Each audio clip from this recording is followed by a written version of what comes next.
But anyway, I did some videos that I want to show you guys today that I felt pretty good about. I'm trying to do it on all four of the toes. Okay, so I'm going to do an intro here. This is Linda Harris, and it is December 9th, 2025, and this is Hoof Chat. All right. So, what I'm going to do here, I'm going to put some pictures up. I'm talking to Jessica. Now, we did a hoof chat last week, and unfortunately, I accidentally hit the wrong button and it went live on Facebook instead of YouTube. So, I'm going to have to take that and download it and then upload it to YouTube so you can see what we talked about because we went into a lot of detail about uh, how about hoof distortion and about how the heels, as you trim the heels down, how they start to curl around behind the foot. And I did a post today on this, and so I think I'm going to go through that post, and then we're going to talk to Jessica and look at some pictures because she went ahead. For my own horse, when I saw that his heel buttresses were actually aimed towards one another rather than back at you, um, the wall literally becomes like two hooks turning in. And so started doing this deal where I would just remove those hooks and it started widening out the foot. So we're gonna talk about that stuff again today. Um, let's see, where do I need to go? First, I'm gonna go to uh, Facebook and get a share on here. Just a second here. Let's see. Close that and start share.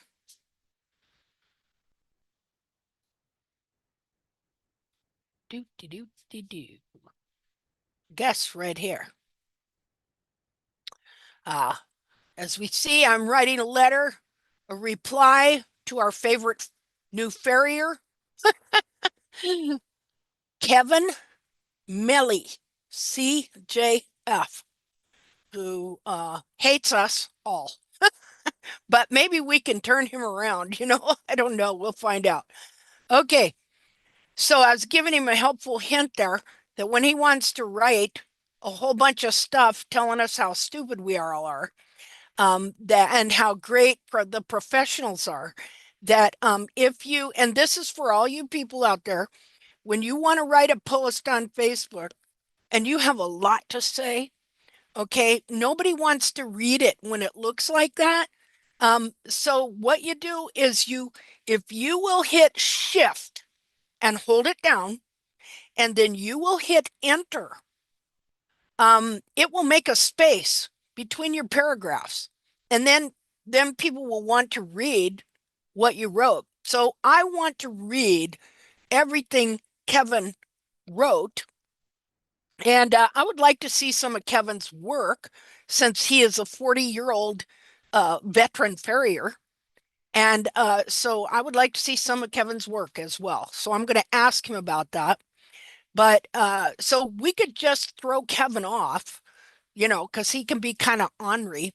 But I decided I'm not going to do that. I'm just going to let Kevin stay. So I'm going to show you guys how you do this for your own benefit. When you're doing a post on a group, okay, okay, you can, so I've copied his message up here because I want to make sure I can read it. And I'm going to go over here. And so I'm going to put my cursor right here. And you see it blinking there. Of course, that is not where the thing ends. So hold on a second. Let's back him up a little bit. Let's just, okay. Well, crying out loud, it's like running script here. So I don't know. Well, I'll just show you. We'll put one right here. Now I press down shift. There I have pressed down shift and I hit enter twice.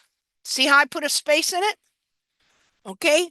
And so I don't want to correct the whole thing right now. So I'm not going to hit enter or something like that, but I just want you people to know. So it's right there. I hit shift, I hit enter. See, I could just keep going like that if I wanted, but that'll put a space between it so that when people want to read your book, which he's as wordy as I am, my goodness gracious. Okay. Yeah, he has a lot to say. So anyway, I really do want to read what he says, and I respect his experience having been under a horse for 40 years. Though I may not agree, well, I absolutely do not probably agree with a lot of what he thinks, but there might be some stuff I agree with. Okay, so I just wanted to point that out while we're here. Okay, so this is the post that I did today. Okay, which is right here. Just a minute here. Um, and I'm sharing this because I want to just show you this one. Let's see. Okay, so I want to show you and try and give you an understanding of this type of hoof distortion that nobody in the world knew was going on before we did and before we took thousands. I I can say I have at least 10,000 photos of my horse's feet of every trim in the last 18 years and of everything his foot did for 18 years. So even though I'm not a professional, I would say that I have eyeballs. Okay. And I would say that I can notice things on occasion because I have eyeballs. Okay. So, and not only do I have eyeballs that could look at the pictures, but I have eyeballs that could look at my horse.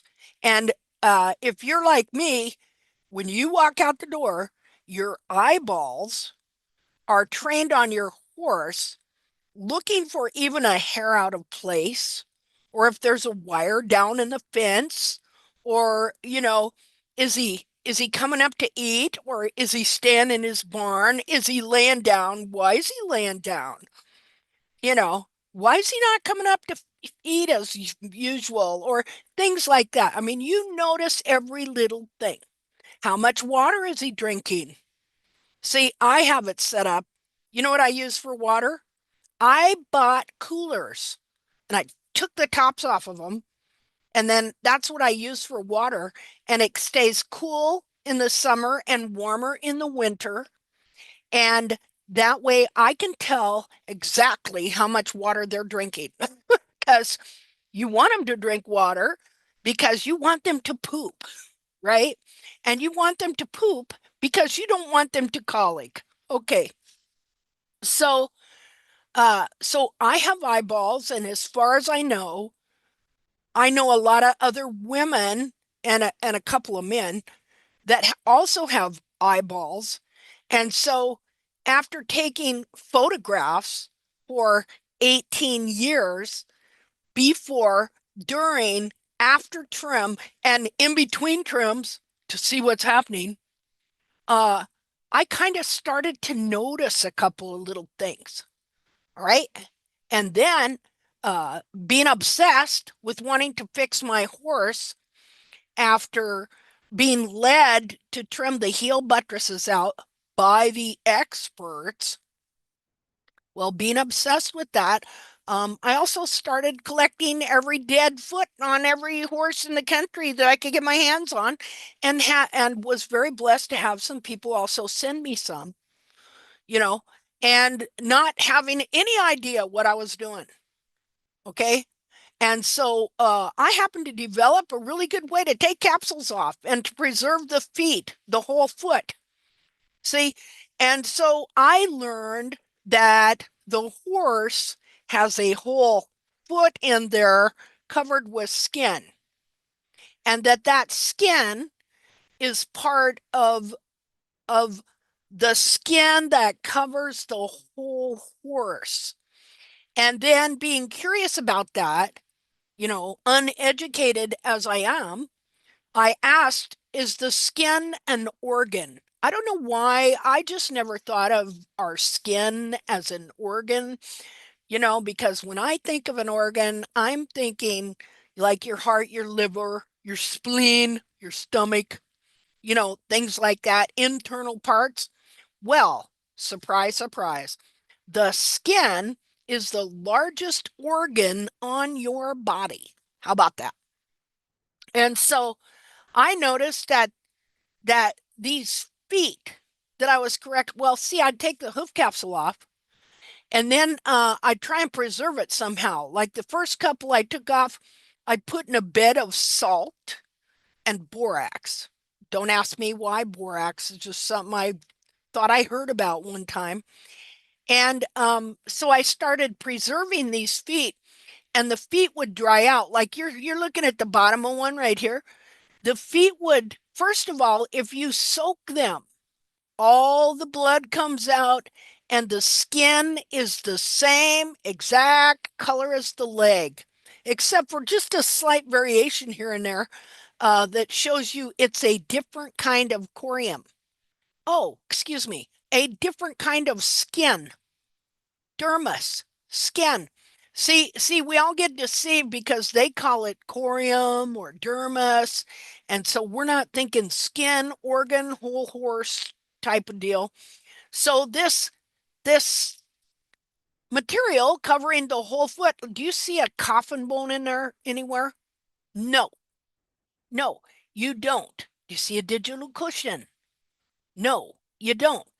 Okay, that's because the skin is covering the whole thing up, just like the skin on your foot is covering the bones. Do you know you have a digital cushion in your foot? It's called a fat pad there in your heel and different places like that. And so the skin is the first and foremost container of the foot. It's more like your nail bed and your finger than uh, and then the hoof capsule is more like your fingernail. Okay? Your fingernail is not your finger. And the hoof capsule is not the foot. And the foot is covered with skin. And so that in and of itself is a container. And so because they don't look at it like that, because every dissection you see practically is the foot cut in half down the center, like with with with the capsule on. Okay. And and so it's interesting when you start taking these capsules off, you're going to start getting a whole different idea of what these feet are like. Anyway, so because I have eyeballs and for 18 years obsessed with trying to fix my horse that I was led to screw up due to the expert advice I received, and taking thousands of photos. Oh, and washing the feet too. Like these weren't just junky photos with dirt all over the foot. You could eat off those feet by the time I'm done with them, all right? They are immaculate. Not that you'd want to. All right. So you see, and I'm being sarcastic here because of the way we get treated by the so-called experts, the way they treat their customers. Like we're all just a bunch of morons that don't know nothing. They fly in there, trim. I call it the wham, bam, thank you, ma'am, give me my check trim. All right. They fly in there, and I'm not saying that they aren't well meaning or anything like that, but this is kind of how it goes. They fly in there, they're busy, it's a business, and it's hard work, and I respect all that, right? But they fly in there, they trim up your horse, do whatever, charge you money, and they're gone. Half the time, they don't even watch your horse walk, because they want that horse tied up to the fence with his feet clean, because they'll complain if his feet are muddy. Just a minute.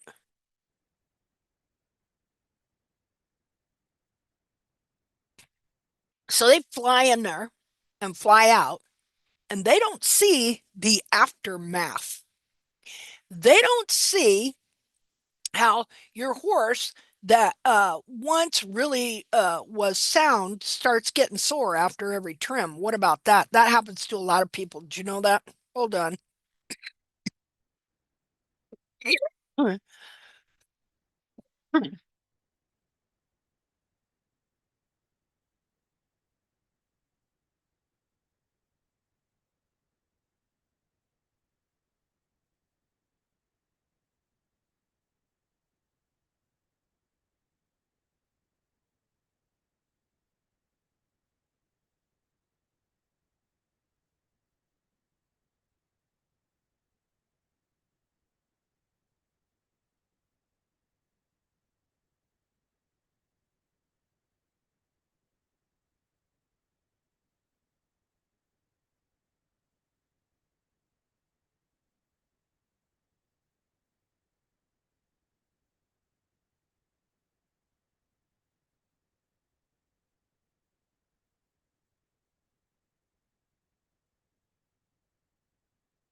Linda, we don't hear you, or at least I don't. Uh-oh, sorry about that. Nope, you were Okay, right. now good. Okay, sorry about that. So what I'm going to show you is I'm going to show you a picture of what I trim my horse's foot into. And what I was just talking about that you probably didn't hear was how um so you start having problems with your professionals, whether they be a trained farrier or a barefoot trimmer or what. And so then you think, well, I'll take it up myself.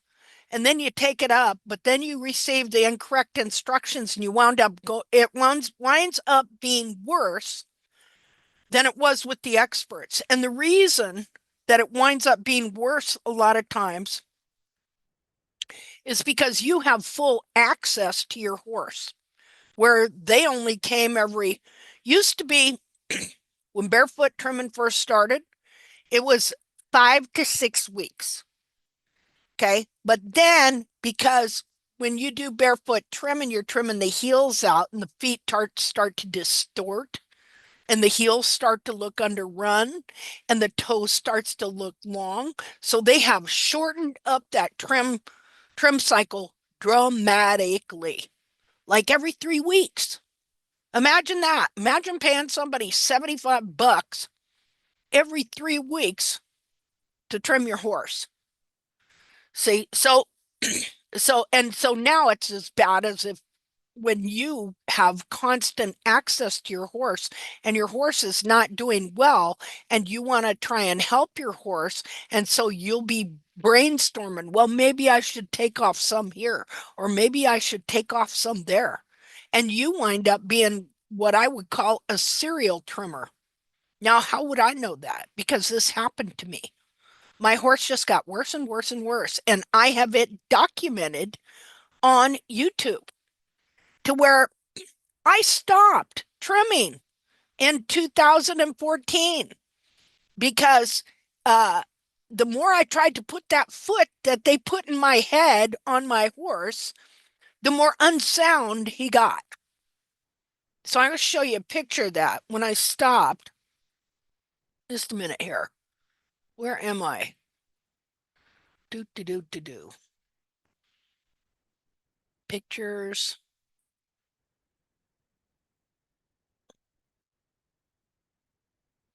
Just like LMNOPQRSTUV. Valor. Okay.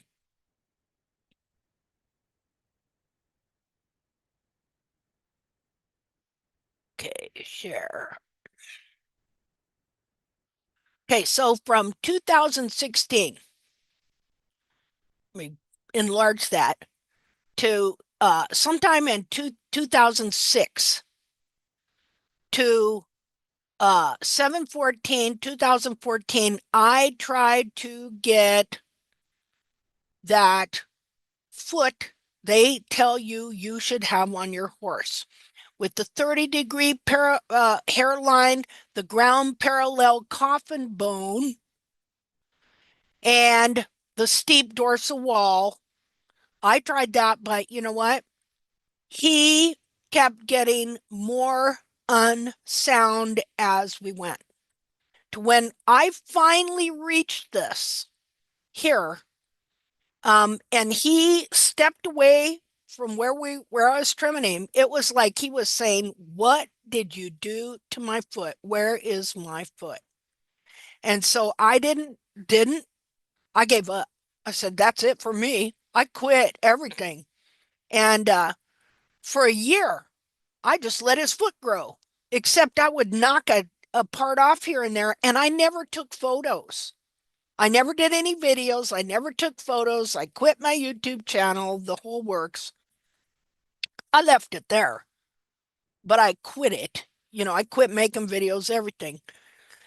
And then I came back in 2015. I've told this story a number of times, but I got to tell it again. Came back in 2015 because I thought I'm going to sell this horse. I'm going to take pictures of him. I took pictures of him, and then I thought, oh, I'll just take some pictures of his feet because when you're just standing up there looking down, you don't really see the reality of what's going on. And so is here's what I left, and this is ultimately what it grew into. And that is because that is what this thing here really is. Say, if most of these bare feet were allowed to grow, this is what they grow into. That's why you constantly hear people saying, oh, you can't let those heels grow, they'll be underrun. Because you have trimmed them into being underrun. Because as you trim the back of the foot down, it crushes the internal heel up into the foot. And so they can't grow any way but this way here. So, but then I come back in 2016, well, 2015, and I knew I had to correct this foot if anybody was going to buy the horse. That's the way I felt about it. But in doing that, I came back to start to understand more about the anatomy and what was really happening and how we were being led to trim the heels out of these horses. And that there is a very, very long history to this, going clear back to 1754 to a guy named uh, Guillaume Etienne Lafosse, farrier to the King of France, who decided to come up with a bright idea of, hey, cut the heels out, make the horses walk on their frogs because this will keep them from slipping on the pavement. And then right after he did that, they opened up the first French vet school and they adopted that theory, and here we are today. Well, it was wrong. And before that, the farriers grew heels on the horses with the frog up off the ground. And ever since then, it's been doing nothing but causing problems for these poor horses. So anyway, I started regrowing the heels, and I found out it's not just a matter of growing the heels because even on this picture here, if you look at the cartilage, see, here's the thing. They When people look at these feet, they do not think of this part of the foot as being the foot. They're thinking only below the hairline. But because I removed a good number of hoof capsules, as well as the hair, I started finding out that this is as much a part of the foot here as what's under here. And that the foot is covered with skin, and that skin grows the skin on this part grows the hair. And in fact, this lateral cartilage here, it continues all the way under here and becomes part of your heel right here. And it's covered with skin and it connects into the coffin bone right there. And so it's covered with skin, and the skin up here grows hair, and the skin right here grows periopal, and the skin right here grows the hoof wall, and the skin right here connects the wall that it's growing to the hoof wall. Skin back here grows the heel buttress, skin on the bottom grows the sole and the frog. And so it grows this thing in one piece, just like a shoe. And you know what this is? This is keratin. Everything on it is keratin. You know what your hair's made out of? Keratin. This is just a different kind of keratin. But underneath all of this is skin. Skin up here grows hair, skin down here grows your hoof capsule. That's it. And if all they ever do is slice this foot down the middle and look at it with the hoof capsule on. Here, I'll give you an example. Just a minute. I recently uh, just did a markup on a foot. So just a minute, let me find it. Okay, where are you?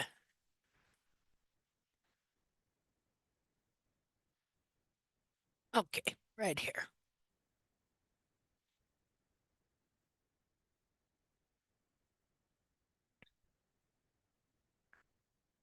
Okay, so there's this pretty cool kid. They're on Facebook, and he seems to kind of be doing some good work, in my opinion. But he likes to put up these things like this, okay, and then ask people what they think. So I thought I'm gonna study this because I looked at all of the comments, okay, and they kept saying stuff like, "Well, the apex of the frog is in the right spot." See there? They're looking at the toe here, and they're looking at the apex right here, and they're looking at all this, and they're going, "Well, the apex of the frog is in the right spot."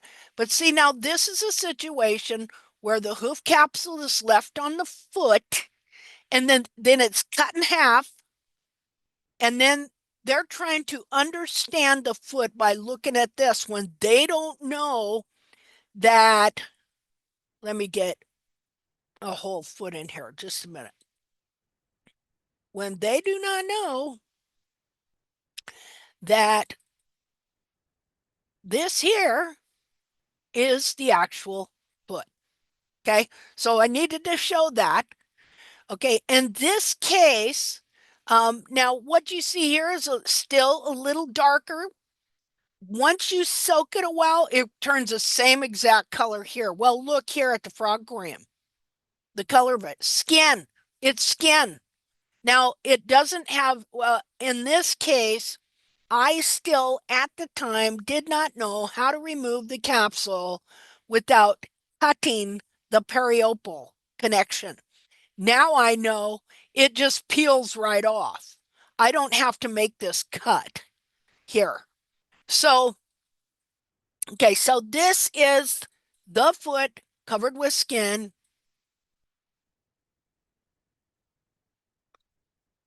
Same foot, it's just been that's the same foot as the one we just looked at. It's just a little dried out and was soaked longer. So let's just go up here. What was that? Okay, something I did. Okay, so there's your foot covered with skin. All that is skin. Skin, skin, skin, skin, skin. It's not just connective tissue. See?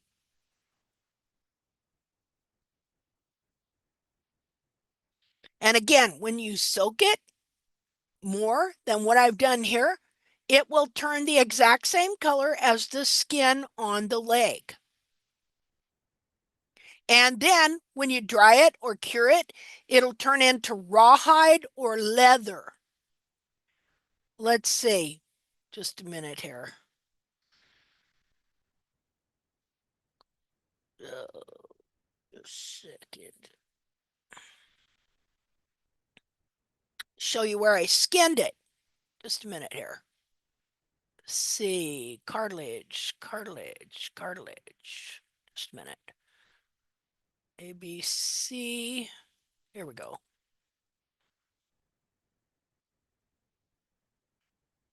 Okay, here we go. Share. Where are we? Oh, wait a minute.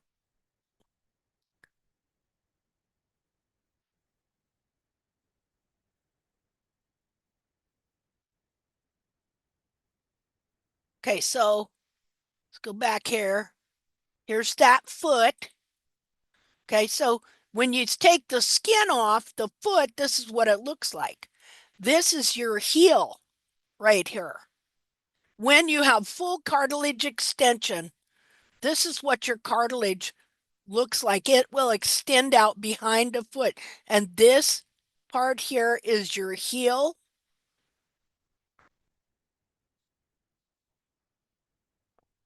Let's see, let me go forward.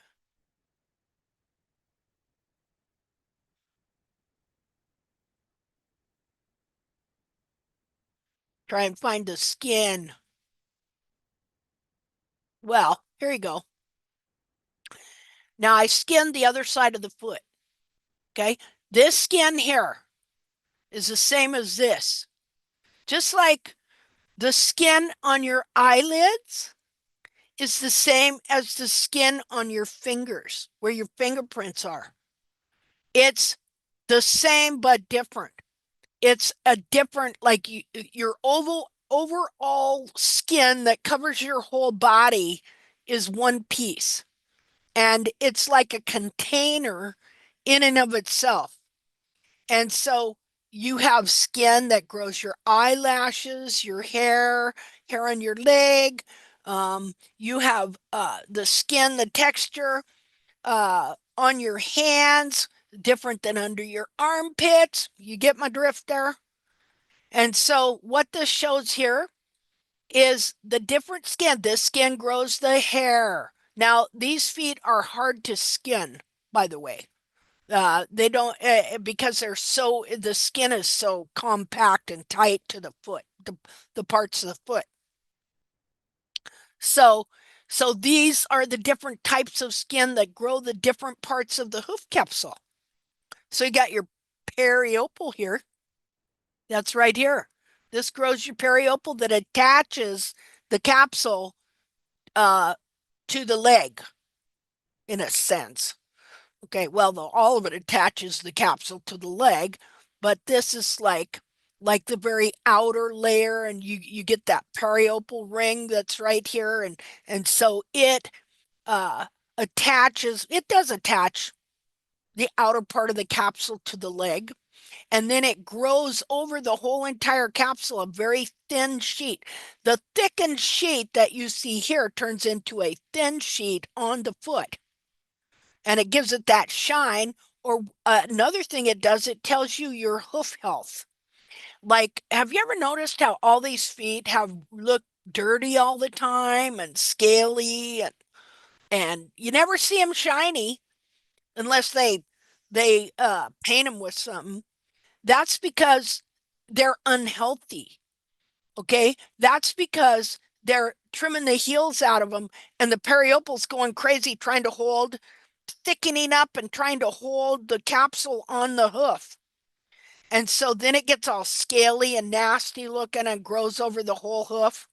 And that's why you see them taking, now they take these big belt sanders, or drum sanders, and they're sanding it all down and they think they're making it look so nice. Well, they're just removing the evidence, and they don't know this. They're removing the evidence that the foot is not healthy. Because when the foot is healthy, it's shiny. The periopal looks healthy. I'll show you health here in a minute. And so that's the very outermost layer here. The next layer on the coronary band here is your your outer, well, your stratum externum. Like this is called the stratum lamellum. No, no, wait, that's in here. Sorry. Stratum periopal.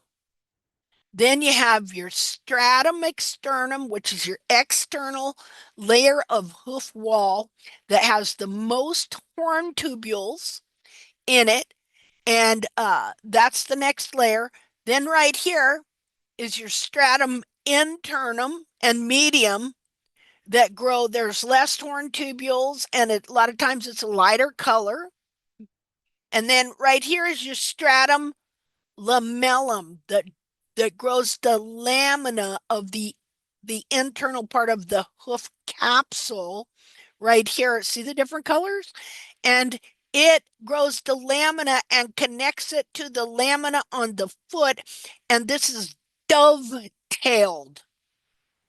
That's really important to know that it's dovetailed. It's got a really complex dovetail system.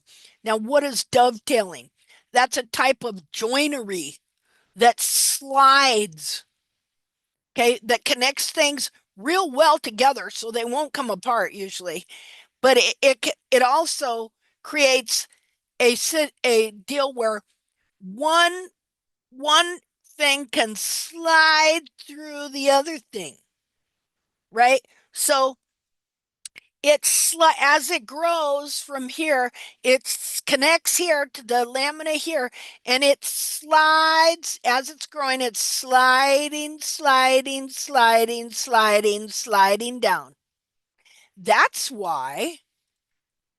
That's why it can also slide, slide, slide, slide up and push your coronary band up. See? And and because it slides down, it can slide back up. That's where you get everybody knows pretty much. It's been in this a while about hoof wall jamming. And what is that from? That is from one area of the hoof has been left high too long, and gradually it's just been shoved up, and actually added more hoof wall into the capsule to where see this coronary band here, it can be shoved up like a third of an inch at least, if not more. Because why? Because skin moves, right? Okay, I can take the skin of my arm, you know, and I can just take my fingers and I can start from my wrist, start pushing up, and I can see my skin start to wrinkle and move up. And then I could press it up really tight and push all that skin up to the top of my arm, kinda. You can move your skin around.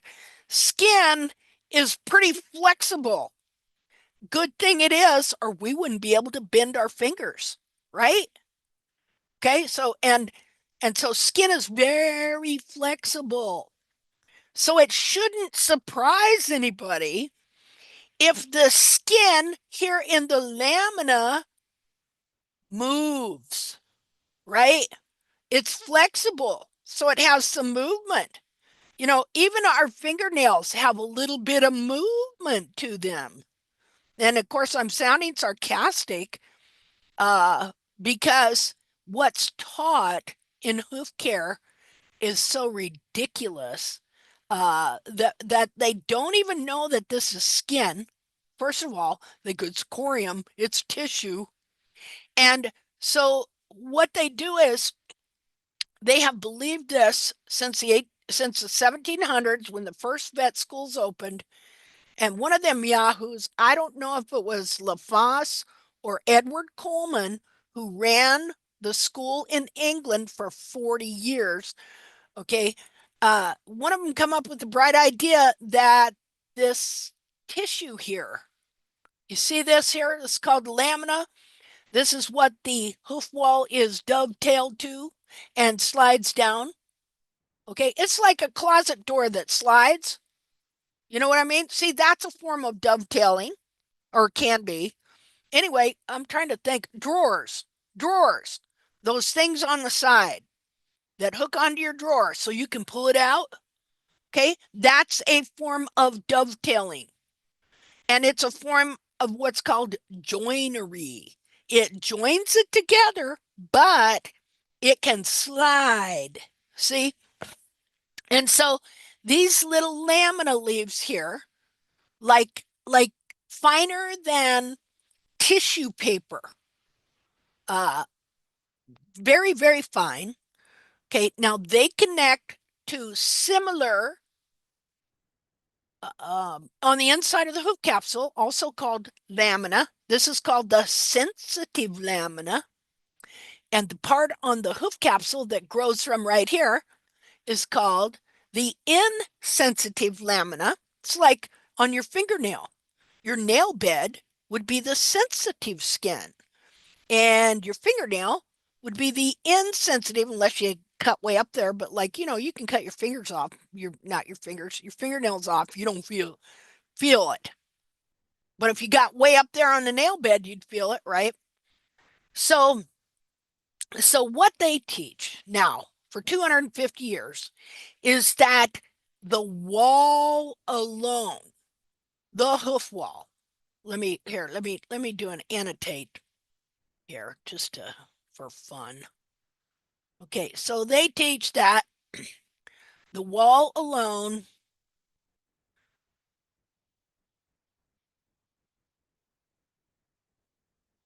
bears the weight. Just a minute. Let me move that thing. Bears the weight. They want to grow this down so it's, and then they want to make the horse bear the weight on the wall alone. And what they say that does is that's why they'll carve out the sole and they'll put the shoe on the wall. The wall goes, yeah, it goes all the way around here, right? Okay. But they don't want any of the sole bearing weight, and they're gonna put the horseshoe, which is called a rim shoe, set on the rim of the wall. And so they're gonna force the rim of the wall onto that shoe because they believe they're going to transfer the weight to the sides of the foot here, to this lamina right here, and that the horse bears its weight on these tender tissues right here, and that the coffin bone is magically suspended by these tissues with no weight. You don't want no weight down here. Only animal on the face of the planet doesn't wear any weight on the bottom of his foot. Okay. They believe that the skeleton and the coffin bone here is suspended on this lamina here. Okay. And so uh, uh, uh, that's what they believe. Now, I already told you this is skin, so it does move, but they think it's like a spring. See, they think this is the suspension system right here. Now, here's the thing: as long as they put an iron shoe on it, which I'm not against iron shoes. That ain't why I'm saying that.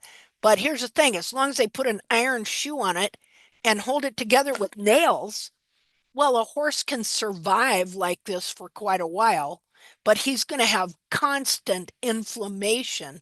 And the hoof wall also is going to wind up pushing up like this and pushing the whole coronary band up. Because why? Because it's dovetailed here.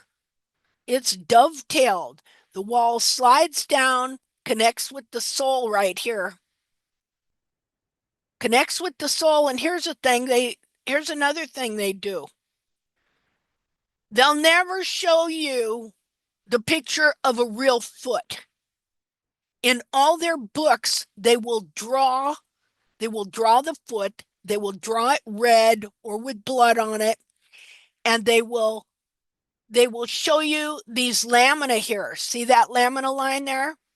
They will show you it going all the way to the very bottom of the foot, right here, to the very bottom, because they have two errors. One, that the lamina bears the weight and can't because it's dovetailed. It'll just shove back up. Two, that the sole is only concave. The sole is only concave. And so let me undo some of this. Just a minute here. Where's my thing? These are two major anatomical errors. Well, there's plenty of them, but these are the two main, well, three. Frog pressure doctrine, lower heels for frog pressure, lamina bears the weight, sole is only concave. So if you believe that, then however you deal with this foot is you're going to do all the wrong things to it. Everything you do is going to be wrong anatomically and structurally. Let's see here. Clear all drawings. Let me reduce the size of this. So now another thing you got to realize is that when you take the foot out of the capsule, the back of the foot falls down. So see, you could be deceived just looking at this, thinking, well, look at that 30-degree hairline and the bulbs are on the ground. This must be the way the foot is supposed to be. Well, no, it's not supposed to be that way. I've removed I removed the skin. I've removed half the digital cushion here. And so there's nothing to support the back of this foot up where it's supposed to be. This here is supposed to be up here, and this heel you see here. Just a minute. Let me. Okay, this heel right here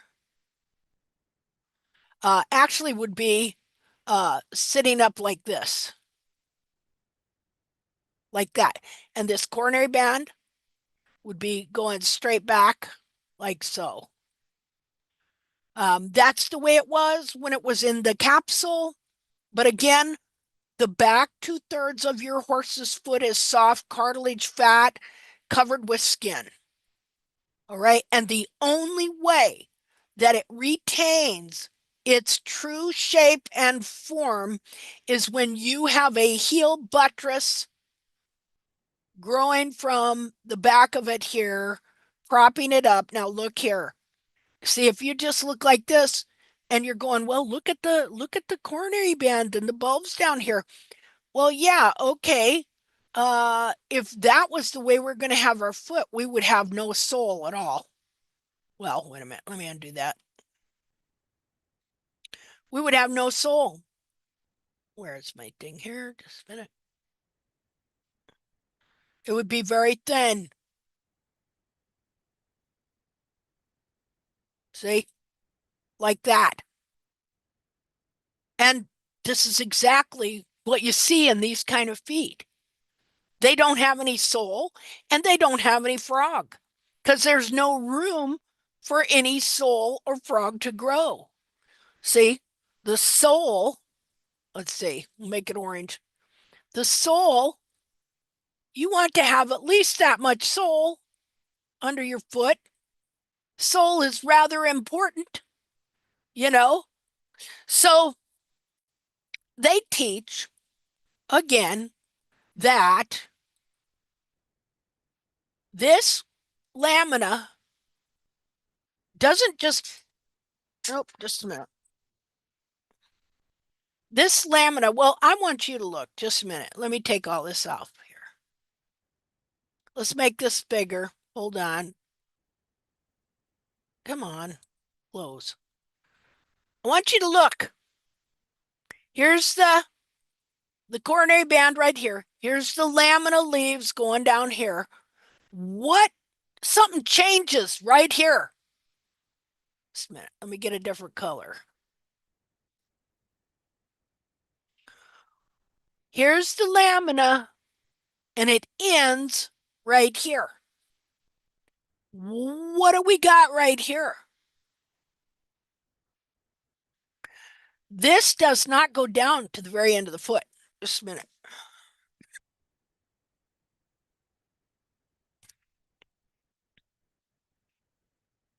Hold on.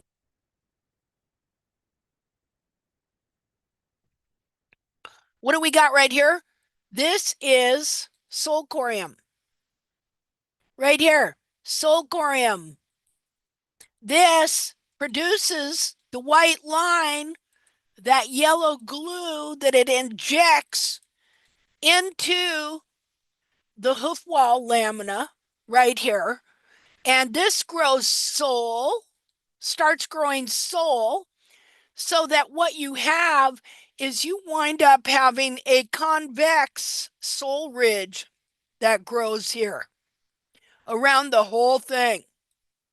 See, convex sole ridge is what that grows.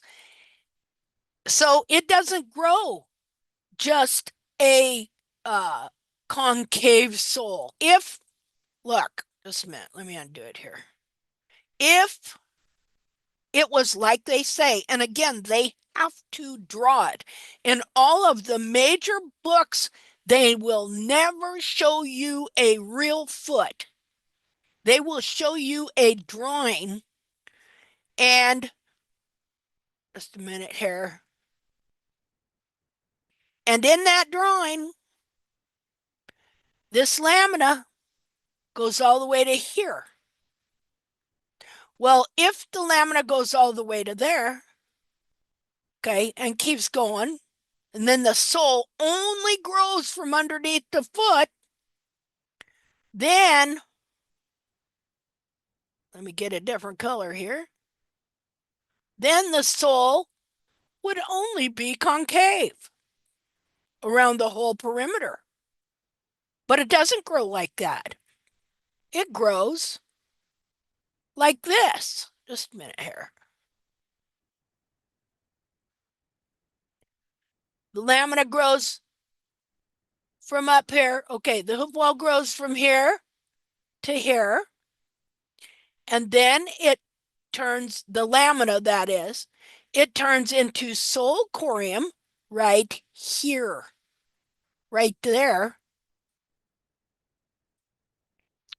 Let's see. Let me look for a different color. What color? Oh, let's use purple. What the heck? So now I've got sole corium that's lipping up from underneath on the other side, lipping up over like this. And so then this lamina joins with the wall right there. And then this grows a shoe, like a form-fitted shoe to the bottom of the foot. Looks just like a horseshoe, but it's disguised a lot of times by the way the hoof wall, the rest of the sole grows, so that you will not always see this convex ridge of sole. And so because of this, the hoof wall can because of these two major things. One, the hoof wall is dovetailed and slides down this way. And we already know that if it gets too weighted, it will slide back up this way, or it won't slide down. And then the coronary band that's up here will start to rise up like this. So we know, therefore, the hoof wall cannot bear the weight. It's just not structurally uh, possible. Now you can force it to. You can force the horse to bear the weight on the lamina leaves, right? And then wonder why the horse got laminitis, right? See, you were egging it on the whole time. You were forcing him to walk on his walls and put all the pressure on these sensitive tissues here, and carving out the soul. That's what they learned to do for 250 years, to carve out the true soul ridge and to make the horse walk on the walls that are dovetailed, forcing them back up. So, anyway, let me undo this.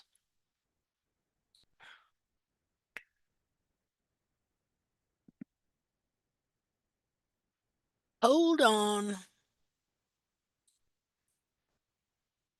So you can see here, this proves right here that this lamina does not go all the way to the bottom of the foot. What you're seeing here, this corium right here, the sole corium that lips up around, that grows that convex ridge of sole, okay? Okay, you can see clearly the different kind of corium here. And I challenge you to find that in any of the textbooks because you will not, as far as I know, as far as I know, we here intact discovered this. See? Um, so here you see all the different kinds of corium. There's, let's see, periopal, uh, out outer hoof wall, inner hoof wall, lamina, or laminar corium that grows the lamina of the hoof capsule, and then the lamina itself that attaches that. Then you get down here, this piece here grows sole and injects yellow biological glue into the hoof wall. Then underneath there, under that sole ridge, you have the corium skin. It's all skin that grows the sole. Back here, you got the skin that grows the frog, the skin that grows the bars, all that kind of stuff on the bottom of the foot. And so this covering has to be taken into consideration, and all these details when you are going to give a proper interpretation to what you're looking at. And they can't give a proper interpretation to what they're looking at because the very foundation of what they believe is in complete error. See, that's why this is called the anatomically correct trim. I never knew that they were teaching all this error. I just wanted to, I just wanted my horse to have good feet and I wanted to understand the anatomy. And so taking pictures, doing dissections, all these different things, which my dissections were different than anybody else's, in that I always remove the hoof capsule and look at the foot. And because I have two eyeballs and because I take pictures, eventually I started seeing patterns. And the patterns I saw did not line up with the patterns they were drawing. See, they deceive everybody. They deceive themselves and everybody else because they want to draw the anatomy or they want to slice a foot in half with the capsule still on, not realizing that these horses have feet. This is a foot covered with skin. Does it have a coffin bone in it? Yes. Does it have a digital cushion and a navicular bone and whatever else? Yes. Lateral cartilage, uh, DDFT, whatever else is in there. Yes, but it is covered with skin, and this skin is what grows the capsule. And so, if you don't understand and know the precisities of this skin, you aren't going to understand how it is supposed to grow that capsule to form, fit, support, and make it function correctly. Like part of the thing it grows is the frog. The frog is supposed to be in a specific location, and the foot cannot work correctly if it doesn't have a correct frog and frog stay. That is a major part of how that thing functions. And if the foot doesn't function correctly, then everything right on up the leg is not going to function correctly either. You want to talk about kissing spines? What are some of the other diseases? Well, bowed tendons, uh, stifle injuries, uh, DSLD. Oh man, oh man, oh man, oh man. People really get upset over that because they just want to believe it's genetic. It's genetic. It's got to be genetic. Well, okay, here's something interesting. I got this foot out here that I just removed the capsule off of, and the whole back of the skin of the foot was pulled down like what you see here, but it was forced down due to how the foot was worn and trimmed so that the bulbs were pulled down under the foot. Now, I want you to think of something. Here's this skin that's forced down behind a foot. What's it pulling on? Well, how about the skin up here that's on the leg? Let's look at this here. Wait a minute. Let me see if I can find. Okay. Here you really see. Here's the pastern. See it right here? And then here's the pastern. And then here's the back of the foot where the cartilage is, the lateral cartilage. Okay. And so all this is forced down here, not on this foot, it wasn't, but on this other foot I got, instead of being up here where the skin belongs and the pastern up here and the skin belongs, it's been forced and pulled clear down here so that the pastern cannot stand up because the skin is being pulled down here. You know, same thing with your skin on your face don't stand up, right? When you get older, it's all saggy. So they do a facelift on you. And how do they do that? Oh my goodness, they pull that skin up tight, right? Well, in this case, they're pulling the skin on the pastern and the cartilages down to the ground so that the horse his pastern cannot stand up. Period. Not when the heels are trimmed out and the whole back of his foot is forced down to the ground. Because why? Because of the skin. The skin. This is all one unit. This is the largest organ on the horse. And skin feels things too, right? So what happens? This little piece here, pulled way down, and that horse, he can't stand up with his pastern because, well, and not just because of that, but also because of what's done to the foot. See? Now you can really tell there what this is, huh? And look here. Uh, all of this is soft cartilage and fat. And so it is manipulated and distorted easily if it does not have, where are we at here? Just a minute. Where's need to annotate here. If you don't have heel buttresses supporting the back of this foot, okay, then if you trim them down, you force the back of that foot down. Not only do you force the back of the foot down, but then guess what? It's got that capsule on it. And so it's going to twist those heels forward and it's going to jam the bars up into the sensitive parts of the foot under here. This happens all the time. Okay. Oops.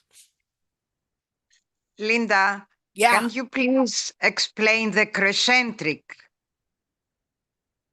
Okay. Yeah. This is what I got to tell you. Woohoo. Yeah. Yes, Okay. thank you. So here's the thing. I thought I used that word because I didn't have another word. Okay.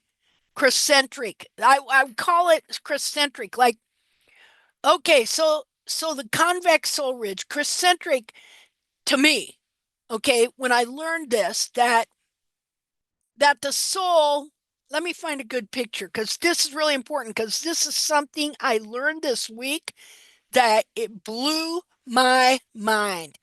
Okay, just a minute here. Da-dum, da-dum, da-dum. Let me undo this here. Hold on, let me find This something. famous photo with the concentric Okay, rim of I'll get the. I'll You get have a that. nice photo. Yeah, Yes. I'll draw that up. Just a second here. Oh yeah, this is gonna blow your guys' mind. Blew me away. Okay, this is so awesome. Um, Let me see here. Okay, where do I need to go to find that soul? Okay, PQRS soul.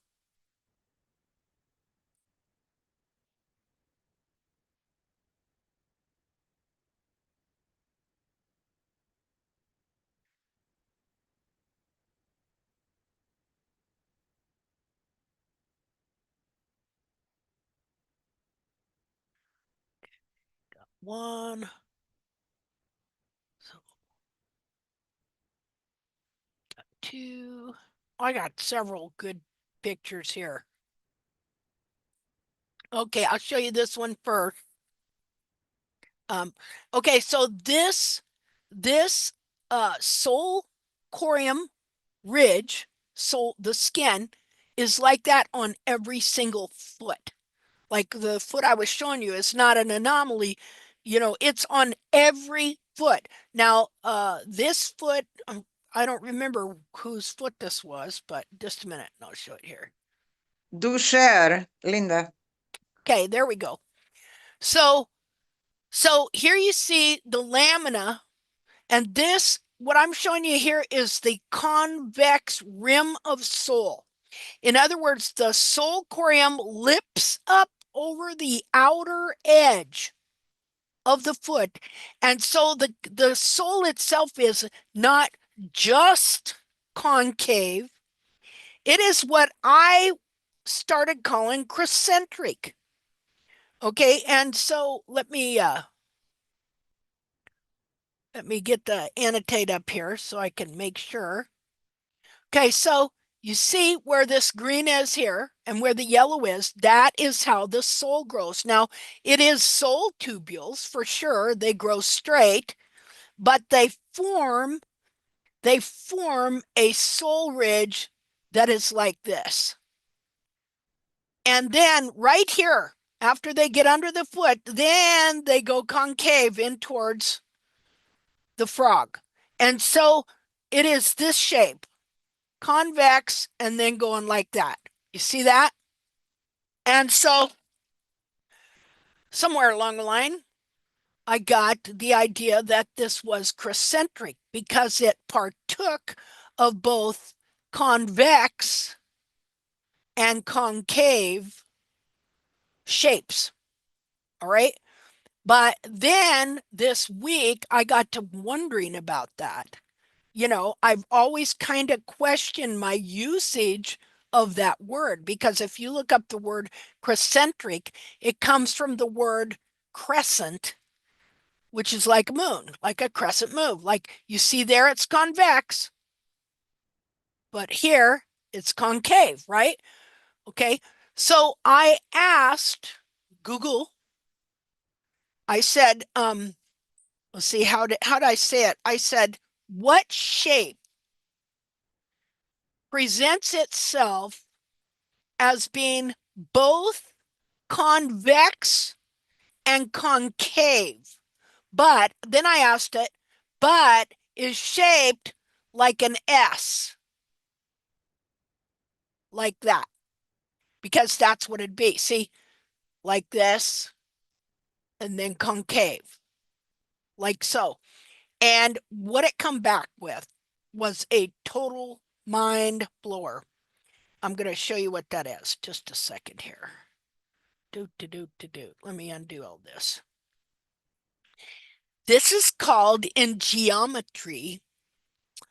I can't even pronounce it. Let me go look it up. Hyperbolic, parabolic, something or other. Just a minute. That's one of the names for it. The other name is what is super, super interesting. So let me go up here. Okay.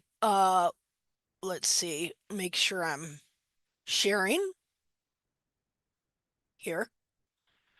See, because no matter how much you think you know something, or no matter how much you think something is a certain way, you got to keep going back and looking again and again and again and again. And then when you're dead sure, go back again. That's how you find the truth. And so any little thing, any little area where you're wrong, you want to change your mind. Okay, so I asked it, I said, let's see, what kind of geometric shape is convex and concave and shaped similar to an S? Hopefully it'll come up with the right stuff, which it probably won't. Wait a minute.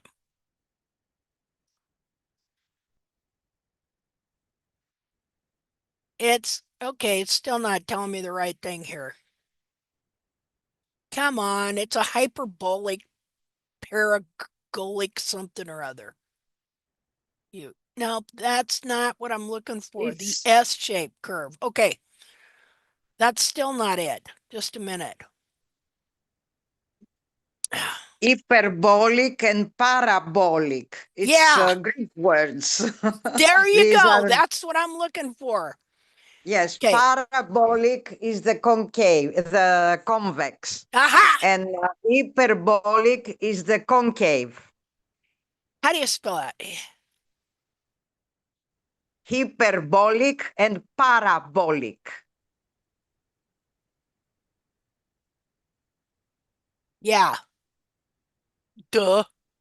The term I don't know if I hyperbolic, spell it in parabolic, English correctly, but in Greek, hyperbolic is the convex, and parabolic is the convex, and the hyperbolic is the convex. that was it. Okay. So it says the term hyperbolic, paraboloid refers to a three-dimensional geometric surface that combines both concave and convex curvatures, giving it a distinctive saddle shape. It is related to an S shape in that the curvature changes direction. Now, I asked it, where did it get the term saddle shape? Guess where? Just guess. Because it's shaped like a saddle that you put on a horse. How funny is that? So I guess instead of saying these two words all the time, English speaking folk went, hey, we got to give it a nickname. So they started calling it a saddle shape because it's shaped like a saddle. Okay. I'll show you here in a minute. So, saddle shape, the surface curves upward convex along one axis and downward concave along the perpendicular axis, meeting at a central point known as a saddle point or minimax point. Anyway, this is real world examples of this. Okay, due to its unique structural properties, distributing stress evenly and providing stiffness, the hyperbolic paraboloid shape is used in both engineering and everyday life. Architecture. It is a popular design for large, thin-shelled roofs, such as those found on the Scotia Bank Saddle Dome in Calgary. How about that? They call it the Saddle Dome. The Phillips Pavilion and various other arenas, churches, and train stations around the world. The London Velodrome roof is another example. Oh, Pringles, shaped like Pringles. In engineering, the shape is also used in cooling towers and certain types of antennas. So it has a real interesting, just a minute.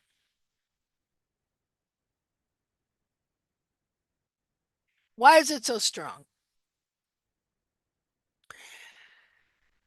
Okay, the hyperbolic paraboloid, the saddle shape is exceptionally strong because its unique double curvature allows it to distribute external forces like weight, wind, or stacking pressure evenly across its entire surface, blending the best properties of arches and tension structure. The principles of its strength, balancing tension and compression.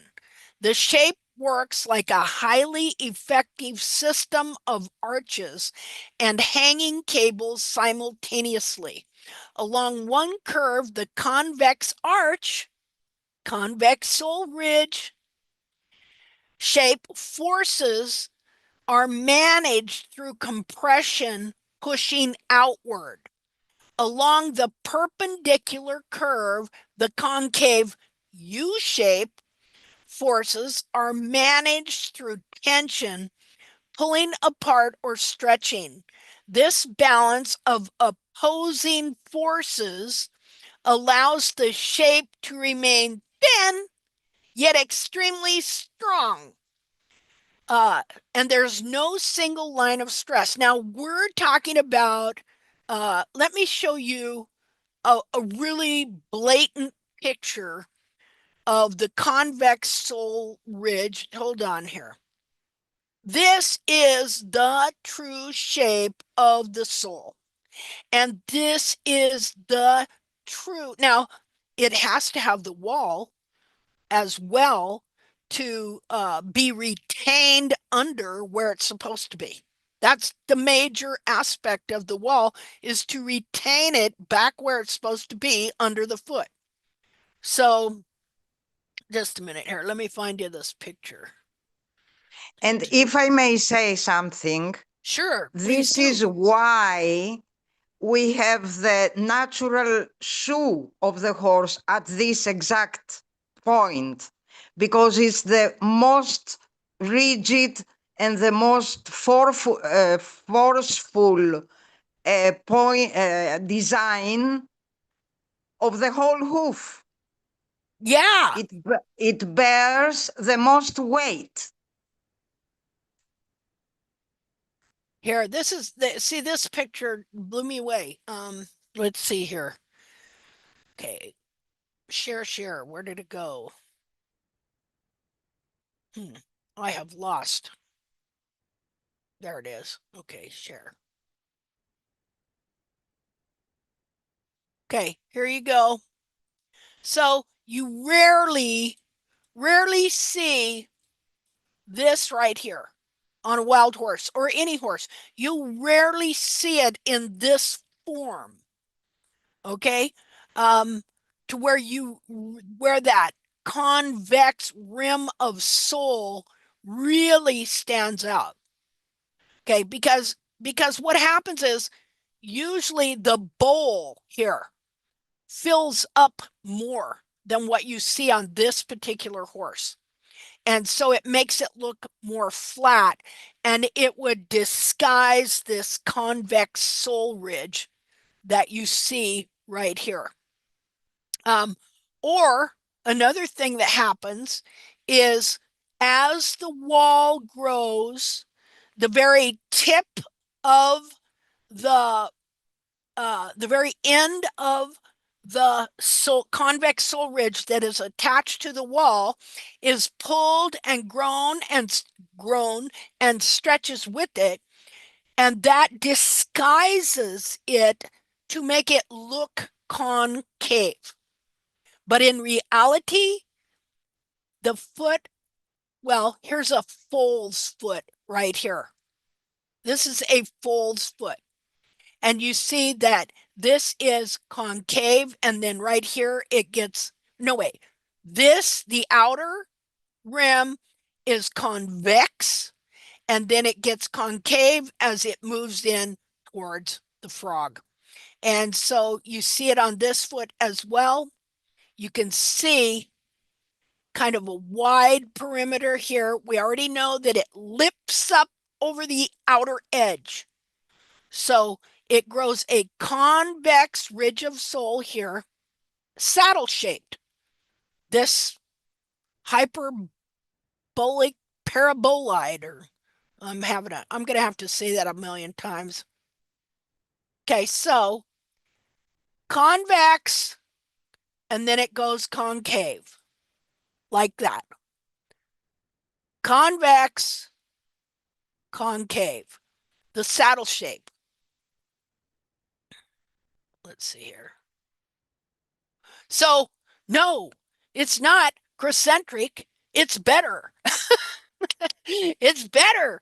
It's saddle shaped. I mean, how ironic that they would even name it that, right? But they were looking for another name because they were having as much problem saying hyperbolic parabolide as I am. So they said, well, what can we call this to make it easier? Hey, looks like a saddle to me. Probably two guys standing out there next to their horses back in the umpteen hundreds, and stuff, and going, well, we've been studying this thing and sure got a different shape. Yeah, only the thing was they were studying geometry. All right. And they're going, hey, isn't there something easier we could name this? Hey, you know what? That's kind of shaped like a saddle there and stuff. And they were probably into engineering, trying to build something thin but strong. And so they come up with this geometric shape, and then which was called that hyperbolic paroid thing. And then they said, hey, let's just call it a saddle shape. That'll make it easier for both of us. Hey, all right. That's the way things get named, people. Okay, so let me undo this here. And you can see it on this foot too. It is convex and then goes to being concave. Okay, so let's go back to, let's see here, to this right here. So saddle shaped, see it there? Now, when did I make this? Probably not going to be the right one. Okay, no, because I made it. Okay, so originally I did this thing here in 12/21 of 2016. This illustration. So 9 years ago. And at the time, that's the only word I could think of was crescentric, and because I heard it somewhere else, concave and convex, which crescent moon is, but not the same as this. Okay, this is different. So let's look here. Okay, so here again, this is not my dissection, but this is one that a guy told me I could use. And at the time, well, I want you to look here. See how the lamina comes down, ends right here, and then the sole corium starts. So if the sole corium, and look at here, if you look down at the sole here, you can see that it's lipped like that it's got an indentation right here. Here's the wall, and here's the sole, and you can see it goes down because it connects right here. It's got a lip. So as long as this foot fits in this convex ridge here, okay, the wall cannot be the primary weight bearer for that reason, as well as, like, if we were to get just regular engineers in here to take a look at this and explain this to them, and then explain, that SADP garbage they have about, how the sensitive lamina bears the weight. See, they're all about that right now, trying to prove that. Okay, then they'd say, well, they're nuts. It can't be because this is a saddle shape, convex here, concave underneath. And uh, so another reason that this dissection drew my attention was because when you let all this garbage build up on a foot and you don't exfoliate it, it damages the sole corium. See there? Like that. All right, and let's see. Let's keep going here. Here we go. Here's a dissection I did. There you go. Lamina comes down here, ends right here. There's, what do you got here? You got your convex sole. There's your saddle shape there. And so you got to see that that goes all around that convex sole ridge all the way around. And so that foot can't slip out of it. It's like form fitted and snugged up in there. And what happens when the wall does come away and the toe of the foot is then forced onto flat sole instead of its form fitted convex ridge, that's when you're going to see that these coffin bones wear away, the toe demineralize and wear away in the x-rays and stuff.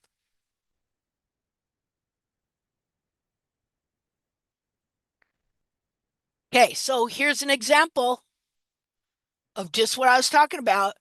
Two of the main books in farriery. Remember I told you, they always draw it.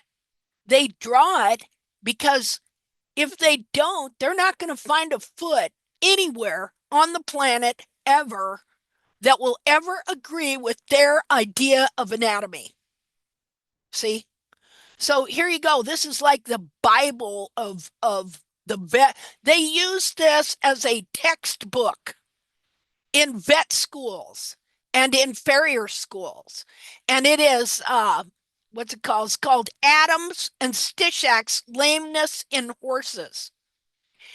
This thing has been printed, and reprinted. It was originally printed by Lee and Fearburger, who are medical publishers, and they don't publish just anybody. Okay, it's not about shoeing per se. It's about overall lameness in horses. And so it's really not a shoeing book or anything like that. It's more about anatomy and lameness issues and things like that. But this is like the farrier vet Bible to lameness and also to the hoof. Now, over here, what do we got? Well, the Merrick Veterinary Manual. I put here the Merrick Vet Manual versus a real foot.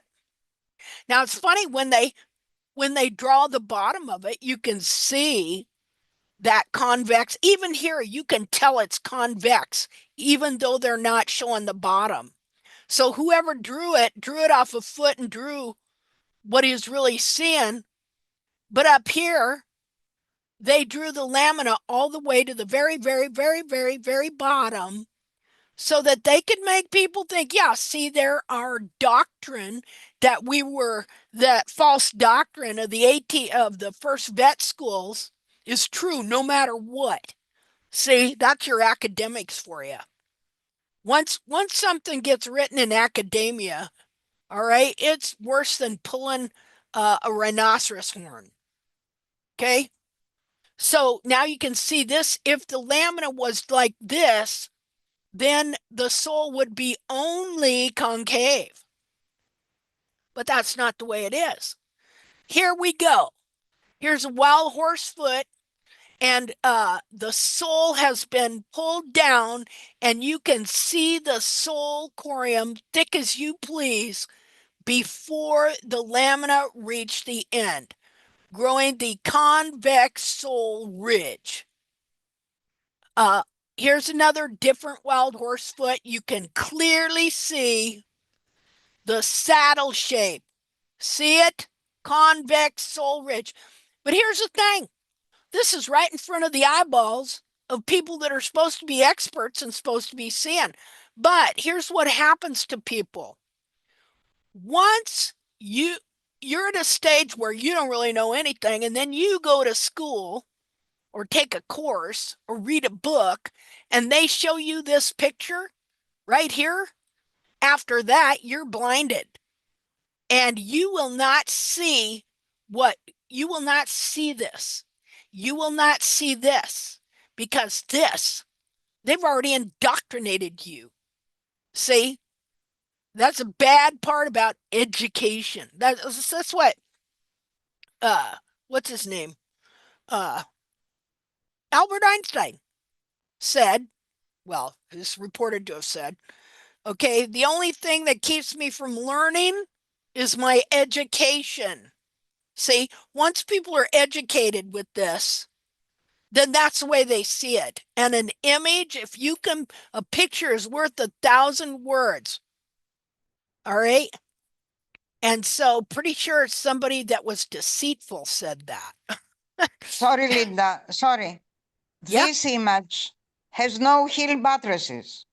Yeah. That too. That too. There you go. Yeah. Where'd they go?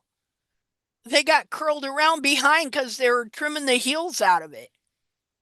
See? I can see the lamina, Yeah. but not heel buttresses Yeah. at all. Exactly. Good call. See? Look here. Wait a minute. Annotate.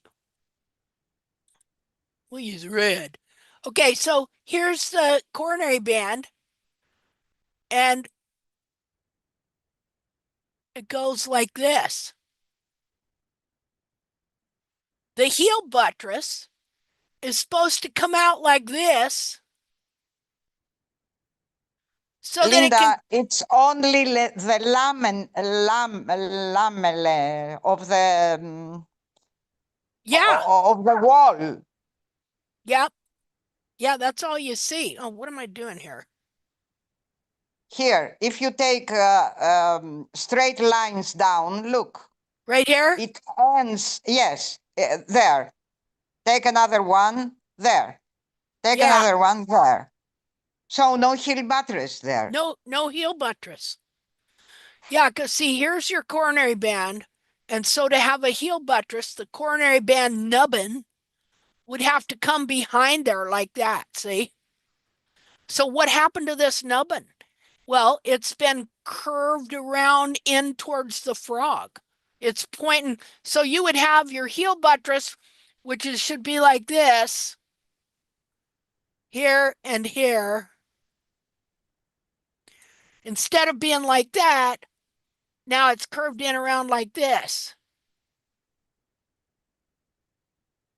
No, there is no heel buttress. None. Yeah, well, I know there's no, There, exactly there. yeah, but what I'm I telling cannot you, see any. I know, because you're just looking at the inner foot. Yes, Yeah. So the part that grows the heel buttress, the coronary band, it's okay? missing there. Yeah. And what I'm trying to do is show you where it's at, where it went. See, because as you trim the heels out, it pulls the sidewall and the heel buttress, it curls it around behind the Inside, yes. foot, yeah, in towards the frog.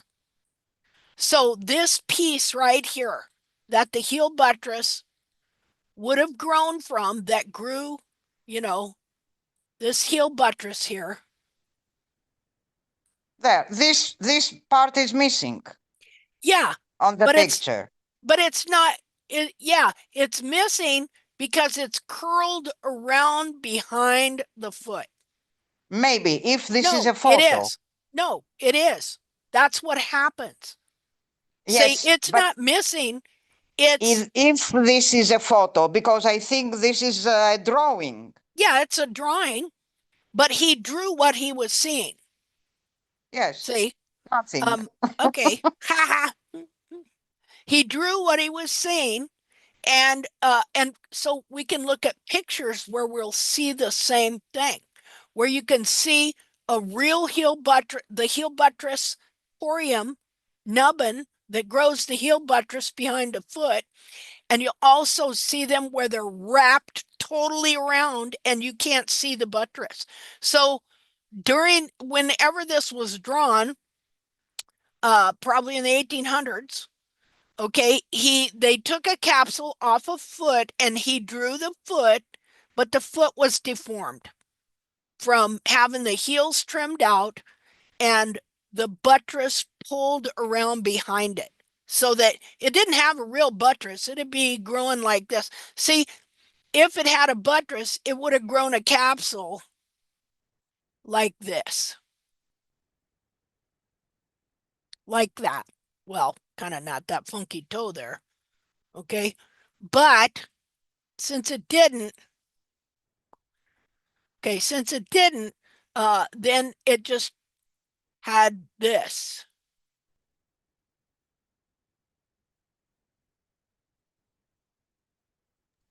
Like Not so. only, there is another mistake here Oh, what? from what I see. This hoof, if you see the lines of the hair, Oh, yeah. the whole hoof is behind the wall. You Oh, see? oh, you mean the way, yeah, it almost it looks like even the leg is deformed, like Yes, the it's whole thing. deformed. Yeah, The whole thing is deformed. yeah. And they're presenting it as if it's a normal healthy foot. See, that goes to show what Bracy Clark said is true. How he said uh well, he wanted to find a foot that was normal, natural, that hadn't wasn't deformed by shoeing. And he said that uh, the eye soon gets used to deformity and does not perceive it. Like, so this guy is looking at this foot, he's drawn it, and it was given to him by the people that wrote this book, the Merrick Vet Manual, okay, as a healthy, correct foot. And so he drew what he saw, but it's deformed. See, the eye soon gets used to deformity and does not perceive it. And Bracy Clark said, this fact deceived me and embarrassed me in all my first experiments, as it did also my predecessors. See, because they're drawn deformed feet. And so, And there is another one I see in this hoof. what The else do you frog, see? the frog apex is not in the correct position. Yep, yep, yep, yep, yep. Yep, you're It's exactly right. drawn Look at that far in front. in front. Well, that's like, let me go back to this one picture here. Just a minute here. That's like this foot here. Okay. Somebody was commented on and said, well, at least the frog apex is correct. That's not the frog apex right there. It's not supposed to be at the tip of the coffin bone. See, the frog apex is here. And so this is one of Molly's feet, and it shows you uh, the actual frog apex, the corium ends right here. Exactly. See, and stuff. And on this one, what you have is this frog has been shoved forward. The true frog apex is right here, but you've got this dead, overgrown frog and probably periopal, I don't know, shoved clear up to the tip of the coffin bone. So yeah, what you saw there was the same thing. Yeah. Let's see. Let's go back there. Where are we at? Where is that? Okay. So you see here that they draw things that are incorrect to go with their doctrine. See, because if they were to draw the truth, that just starts bringing up a lot of questions. And if they were wrong about that, and because see, what they believe about the anatomy influences what they practice in how they trim and shoe a horse. And this belief has led to them doing things that have led to the gradual destruction of the foot. And so, pretty much all the lameness issues are their fault because they're practicing incorrectly. It's malpractice, is what it is. malpractice based on inherited traditions from vet schools in the 1700s that they won't correct and that they will fight to hold on to at all costs because they know, look, I put in to Google AI.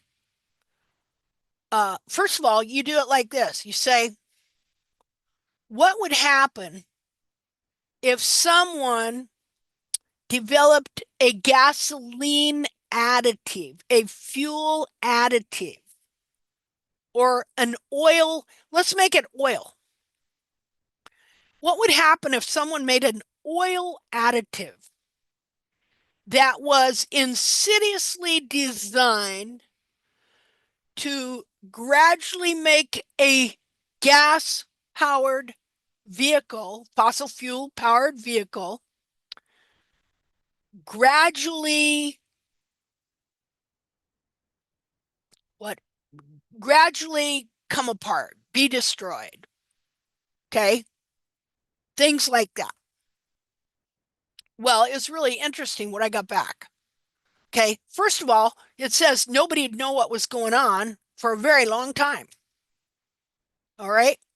And then and it just went through this whole scenario of what would happen and how it would break down our whole society. I'm surprised they haven't thought of it yet, you know, and stuff, trying to get rid of gasoline powered vehicles, right? And then I said, well, then what would happen if somebody discovered that this had been done? Well, you know what that does? That breaks down all the trust that you had in the experts, and you would never trust them fully again. That's actually how we should be.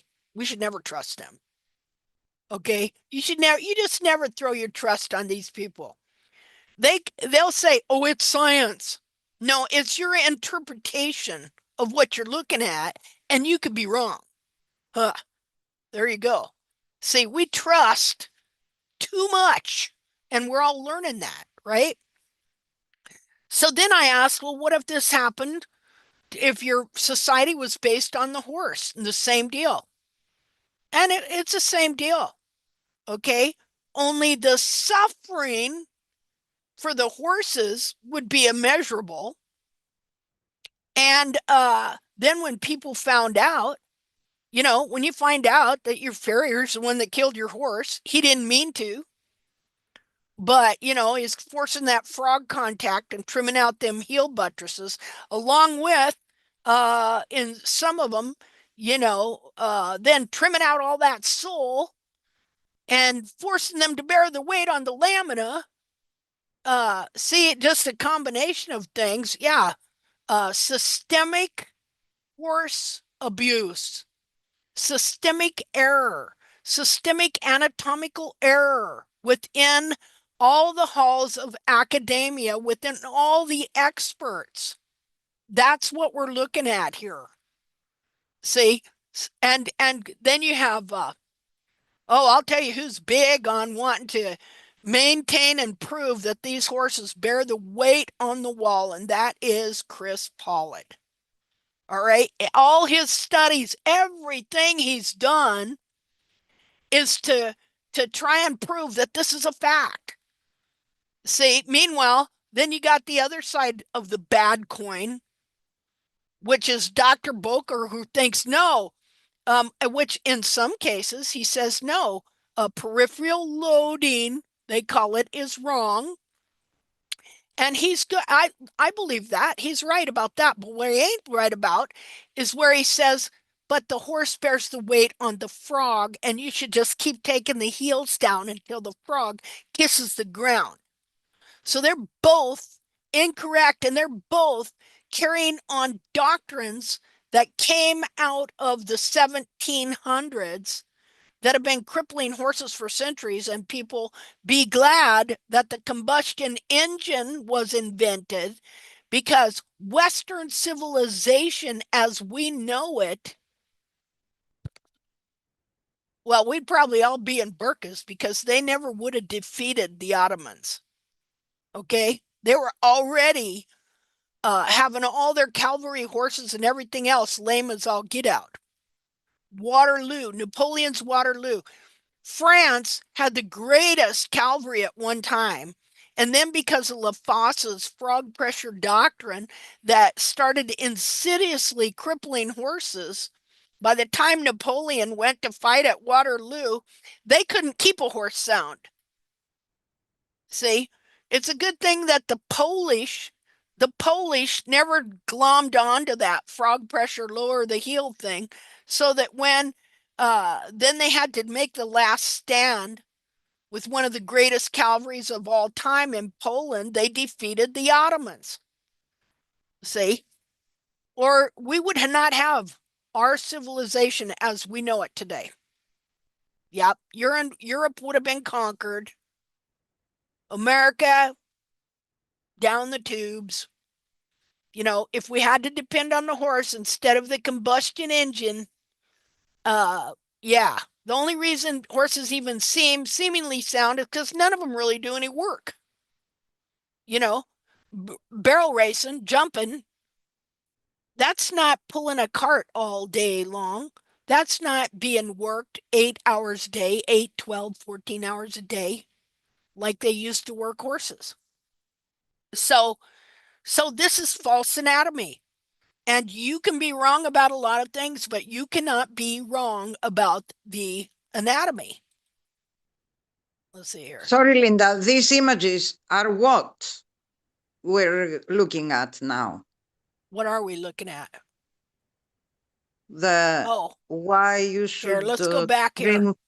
Sorry about that. No, the image I see now. No, not that one. Which one do you The want to other look at? one. No, the other one. The former one. This The one? previous. No, the previous one. This one. Yes. Okay. Who, Okay, who this whose this is whose a sketch is this? well, this is not a sketch. Okay? This N is a sagittal. NG. What? No, NG, Hoof and Flair. What Oh, is it's this? NJ Hoof and Horse. It's a kid that started, a young man who has a The whole Facebook thing page. is incorrect. I know this whole foot.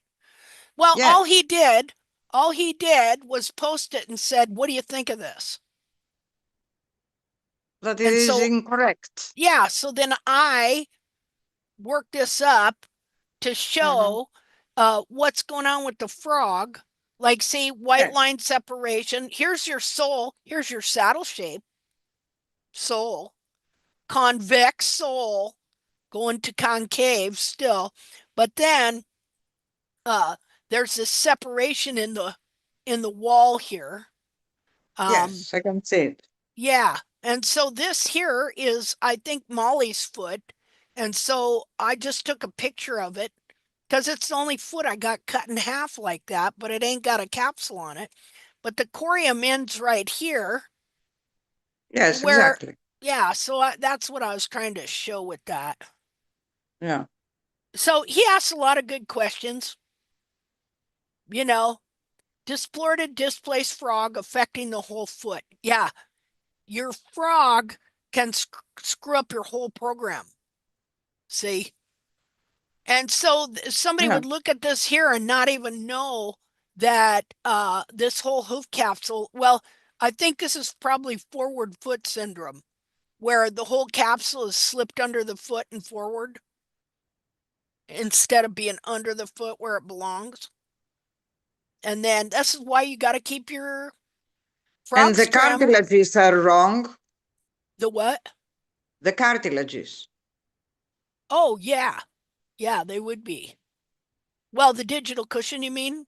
This? Yes. Yeah. The whole back of the hoof is Yeah, wrong. the whole back of the foot is messed up, Yeah. you know? Good. Good. Let's see here. Okay, let's go Let's on. call these people to trim our horses. Yeah. See, well, see, and they have inherited these bad beliefs. See, uh, Even the navicular is wrong. yeah, all of And it. you see the spaces between the three bones. The they're wrong. Yeah, see, when the frog gets displaced, The it's coffin gonna bone is wrong. affect your whole foot. Yeah. The whole foot is wrong. Yeah. Well, it was the whole foot is wrong. You're right. It's the whole thing is damaged. But the problem is too, they don't know that there's a foot in there. This is what they look at. So they don't see this. They don't see And you this. you know, See? I'm thinking that if you have in your mind this image of the hoof and Yeah. of the foot, Yeah. then you get the X-rays and you have a wrong image into Yeah. your mind Yeah. about the X-rays. Yeah. Yeah, you have this and x-rays in your head say, yeah, this instead, even here where I have the hoof capsule off of this foot, okay, you have, let's see, instead of this, instead of the foot, you know, the foot. And here we can see how much a capsule can change. See, the real foot would be number 3, more than number 2 or number 1. But this is how much a capsule can change in 4 days. See, and so you have to know what the foot is supposed to look like. See, even figuring out where the heels are. What are the heels made out of? How can they contract so easily? See? Now this was that foot right here. And so here you see where I've taken the skin off, and this was before I took the digital cushion out. Okay, that these bulbs must be up off the ground, and that this pastern here descends between these cartilages. They spread out, which stretches this digital cushion and makes it taut. And then the pastern descends on to this cushion here, which then descends on to this frog stay. And if you look at the way the periople is here, the frog stay descends. Now you got to remember the whole thing's covered with skin too. So the skin is also containing all this.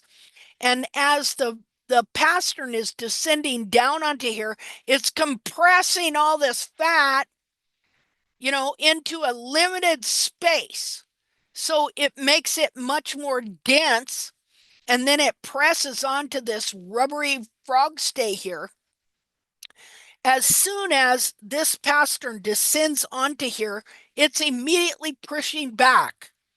And then it is forced down onto the frog stay here, which also is immediately offering resistance and pushing up.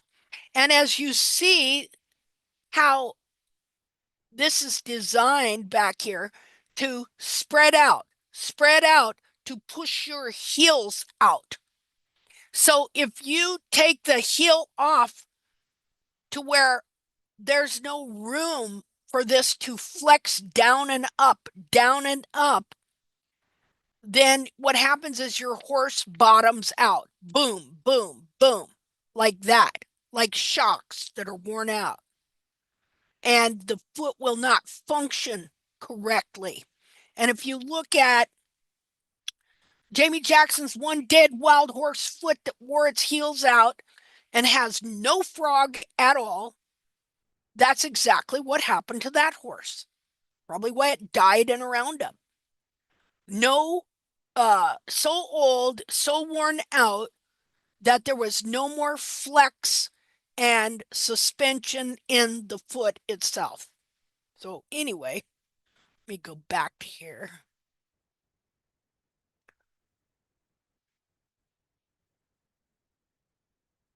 Okay, so Linda, yeah. I want you to ask all the girls, because we are all girls in here, Mm-hmm. if they understand what we are talking about. Because Okay.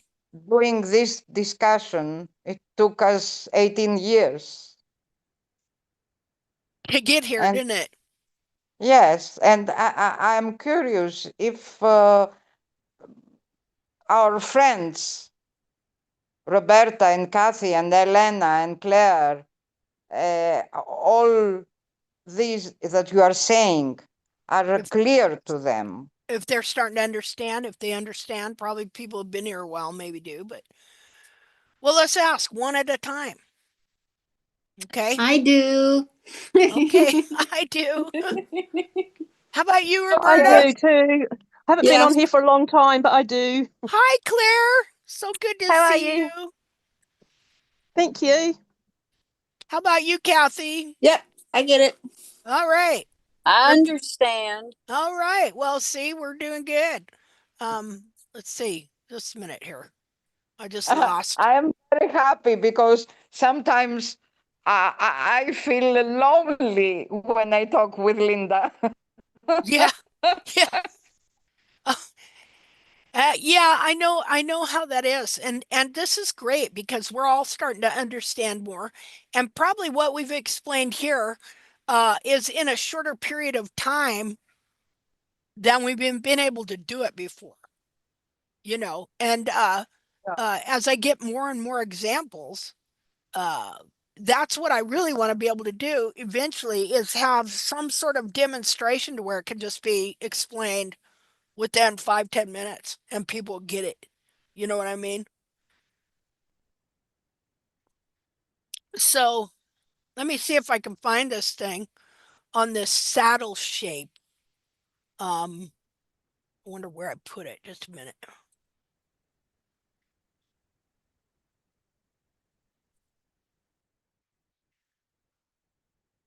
Let's see.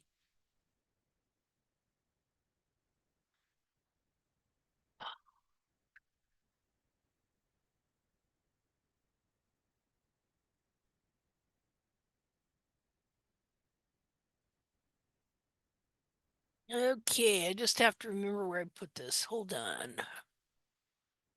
Um, maybe it was in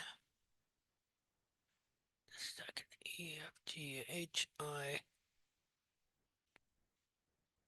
Oh yeah. Let's see.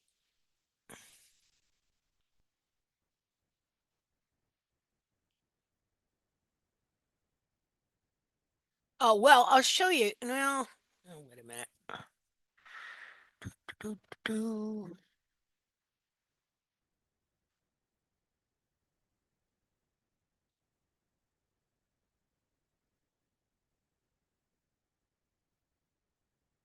Might take me a second to find something here.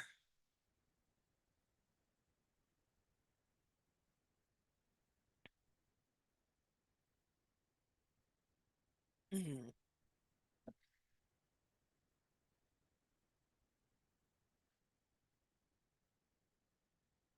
Dang, I wonder what I did with this. Um, I got some more pictures of this one dead wild horse foot of Pete Ramey's that shows something super, super, super interesting. If I could just remember where I put it. Hmm.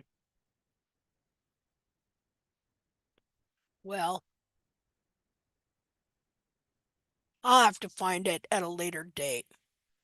Anyway, we're gonna stop uh, with that explanation and learning that.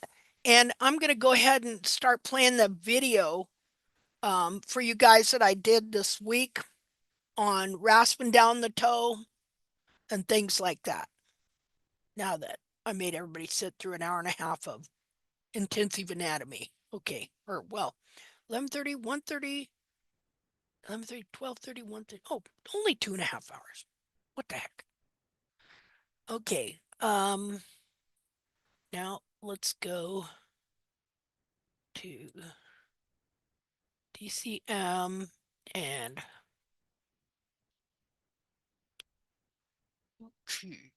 let's get way down here.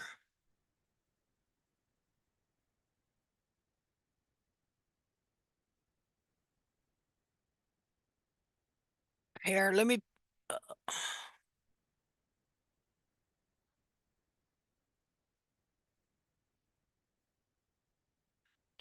Linda, okay, can I ask you a question? sure.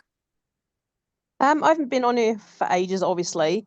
Um, would you be able to go into your messenger and see if there's a couple of messages from me, like from quite a while ago and more recently that you haven't seen, or if it's somebody that's taken on your name? Because it just seems a bit weird. Okay, I'm sorry. No, don't So, be sorry. I'm just genuinely concerned. And then if it is you, I've got two hooves, one on different horses that I'd love to take some pictures of and have you discuss. absolute. I don't want to go to the hassle of doing it if you're not the one that's getting them, you know? Okay, well, here's what happened. Uh, I changed my Facebook page. I Okay, closed so my other that's when one we got a out. new friend request, was it?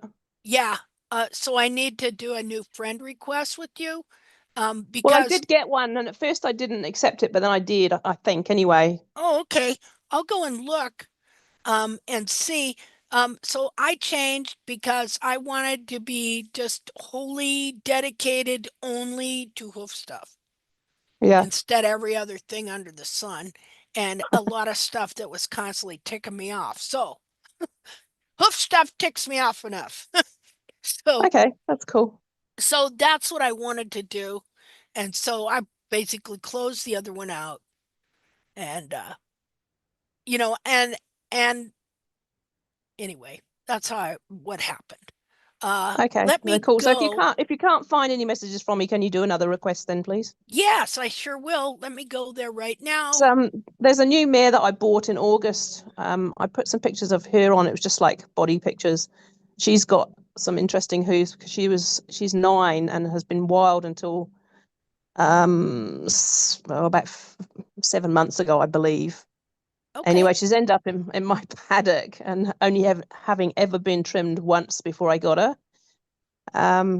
And her front hooves aren't too bad. The back one's not so good, especially her off hind. And okay, that's one I'd really like some advice on. I mean, I've done quite a bit to it since she's been here, but I'm at the stage where it's like, do I want to do that or do I want to do that sort of thing? Yeah. okay. I'm gonna send you one now.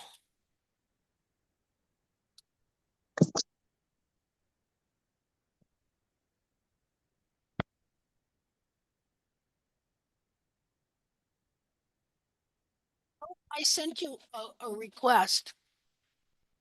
Right Oh, now. should I? Well, I guess I sent it before. Let me Yeah. cancel it, or well, see if you can find it. I was. I'm I'm Not afraid if the- I send it, then they'll say, "Oh, you can't send another one for 2 months or some crap." Like Yeah, no, there's I just so is there's nothing if you go into your messenger you can't find here yeah, it's here now. Oh, it's my son. okay. There's no messages from me from any time at all. I don't know, you have loads of people messaging you, so I can understand that. Not really. I last sent a photo on the 29th of November. Okay, let me see, uh, Is it just cause under this Linda Harris? okay. Uh, well, let me see here, cause you haven't answered my friend request yet. Do you not like me anymore? Well, I have. This is the thing. I've been sending you stuff and nothing's coming back. That's why I wondered if it actually wasn't you. Okay, so I just canceled the request to send, and I'm gonna send it again. Okay. Okay, so now I sent you a friend request again. Now you are talking about this. Did you receive my messages two I don't, days ago? let me look and see. Because I miss messages a lot. Let me There's see. no friend request. I'll send you Well, something on here now and see something if it is comes through. happened, guys. Oh, because okay. I did not see this. okay. Okay. We will. On the Spanish Andalusian? Yes, you see the periopul, how big it is. Yes, yes. Well, that's an untrimmed horse, 2 years and a half. But anyway, you go first to Claire. Okay, so yeah, I know what's going on with that horse. Mm-mm-mm. Okay. Ah, so I have hope. Let's see. Whose horse is that? A friend of mine. Okay. Um, let's see She's here. 2 years and a half, never trimmed, Oh, nothing. really? Wow. Yes, and she has this huge periopul. Yeah, I can see kind of what's going on there. Okay, Good, now good. I'm gonna try and find Claire's. Yes, first Claire. Let's see here. Um, Like I just sent you a oh, message there we go. a few minutes ago. Have you got that? Yep. Can you see the previous conversation or not? No. So that's the only message that's on that line. Yeah. And it just said, There, I hi, wrote Linda and back. Stu. Okay, I wrote back.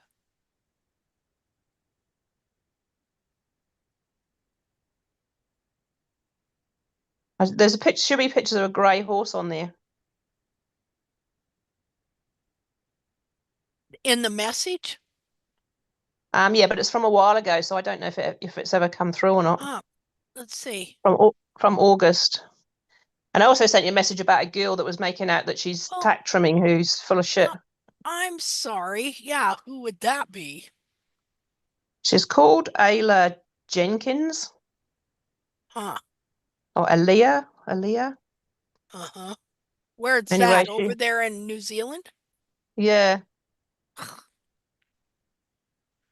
I And then don't have, when I yeah, asked her about it, because I actually wanted to help her because I saw a horse and it was not very good. And yeah, I thought, oh, I want to reach out to her, but she's like, oh, I don't follow anything. And it's like, yeah, well, that's quite obvious. And then she that's didn't answer obvious. me back for a week. And then she answered me back and said the horse was sore. And I'm like, well, the horse was sore before I touched it. Yeah. Yes. Well, um, send me her name and stuff. Maybe I can reach out to her too. Well, I'll just copy and paste this so you get it again. Hang on. Okay. Yeah, I'm not getting nothing from you. It's weird. I wonder. I mean, maybe now you've seen it. It says can't deliver. User unavailable. Is that what it's saying? Yeah. So I what was the just, mess? oh, it's the wrong one. It's the wrong one. Here, I just sent you a message. Oh, I haven't received any message from you. Oh, yes, I have. Hi. Here we go. So how do I get rid of that other one? Oh, it's got a different picture, has it? I should, I, I'll paste it onto here. I Then should that's the. change my picture. So,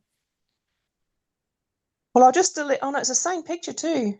yeah, I know, kind of confusing. Sorry about that. Oh well, I'll I'm just sure delete this people other thought one. I'm sure a lot of people think she defriended me. Actually, I I won't I delete it had yet. to leave my other page.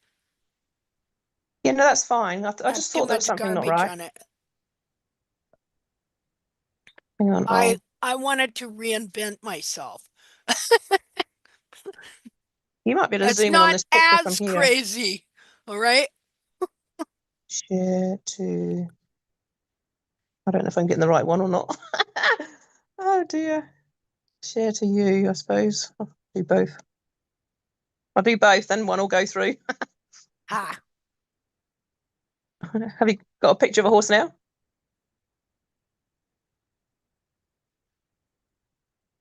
I believe I'm getting some. Let's see here.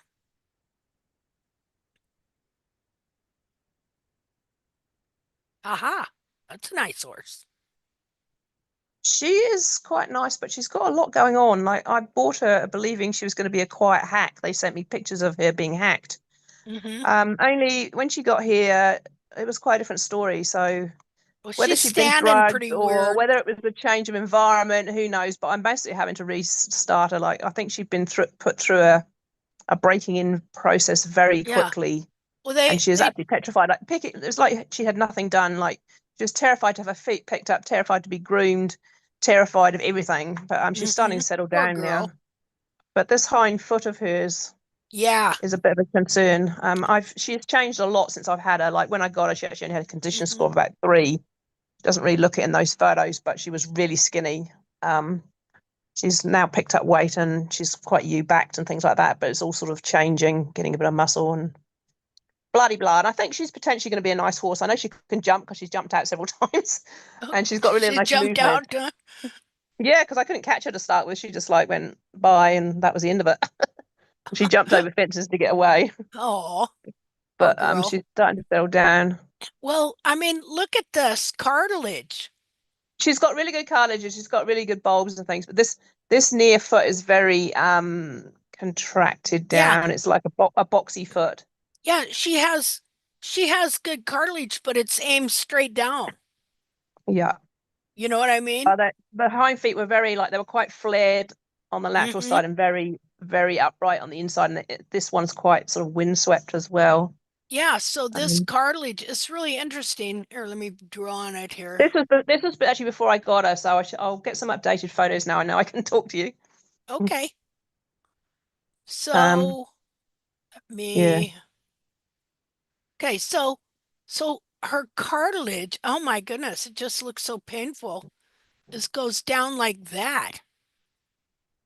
See? yeah, When it's supposed to be. And look, it's doing it. Oh my gosh, it got DSLD. See that? yeah. Well, Because, the alignment of the feet were all wrong too. She's not doesn't look like that now.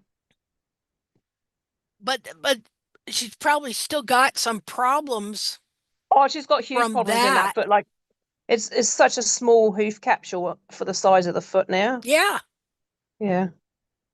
The let's front ones see. aren't too bad. They've come up not too bad at all. Just a second here. I've kind of just taken. I've got to the stage where I just chop lumps of hoof all off when I need to. It's so dry, we can't really cut anything at the moment.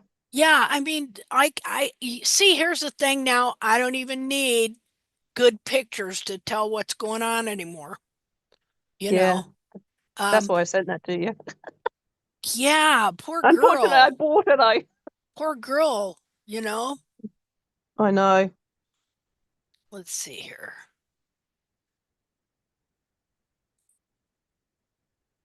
Yeah, so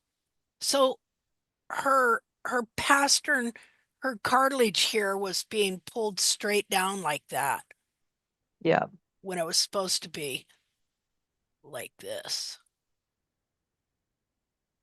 You know. Well, of course, so if you take this foot here that's supposed to be out here and you pull it down in here, what's that going to do? That's going to take all that anatomy and shove it into the coffin joint here, which look at this bulge. I yeah. should have used red. Just a minute. Red. See, we couldn't know any of this. We didn't know there was I a mean, it's quite foot. interesting to see where that is. It'd be quite good just to keep that and probably not go into it too much now. And I'll get the updated photos, and then you can see what you think of the changes and where we need to go. Okay. And look at her pastern, how it's just being held at such a bad angle. Yeah. How that, Not just the pattern, it's all the way up, like it goes right through the whole leg. yeah, Or yeah, it did. I mean, yeah. yeah. See how that goes right into what I don't know how long you've been here, but that goes right into what I was saying here earlier about how when the foot doesn't work correctly and they've done all this, it just goes right straight up the leg, into the body, Yeah. you know. And so just this itself, her being in pain the whole time. See, just that's going to make them, and even look at the hairline here going straight down, Yeah. So at it just wondered, now had they worked with her feet at all? She'd only had one trim in her life. Okay. So the first thing, she arrived at my place and she got she had a dental, obviously. I did Yeah. her feet using the sedation because she wasn't really very good at picking her feet up. Mm-hmm. And I gave her a Bowen treatment after that. And then she's like, bye, see you. I don't want to see you ever again. Ah, So then we had to just be playing some nice games of, friendly games to catch her and things like that. yeah. And I've just been doing basic groundwork with her because she's a long way from being a happy horse. So she's just started Okay. to. I had her since the end of August, and I feel like she's just started to bond with me in the last 10 days or so. That's taken that Uh-huh. long. Mm. Yeah, she looks unhappy. Oh, she was You know, unhappy, all right. And I think they'd broken her in by starving her, basically, so that she had no energy to fight. geez. So where did she come from originally? From Hokitika on the west coast in New Zealand. Uh-huh. Yeah. Yeah, Yeah, I think you'd be able to fix her up. How old is she? 9. 9? Well, these horses are resilient in their feet. I'll Uh, send you another photo if I can find it. Of like 10 days between when she arrived at my place and like 10 days later. okay. Just got to see if I can find it though. Um, I'm not very good at organizing my photos. Might just take me a few minutes. Oh, here we go. I have got it. What do I do with it? Share it. Oh, I'll have to go into your messenger and find it, won't I?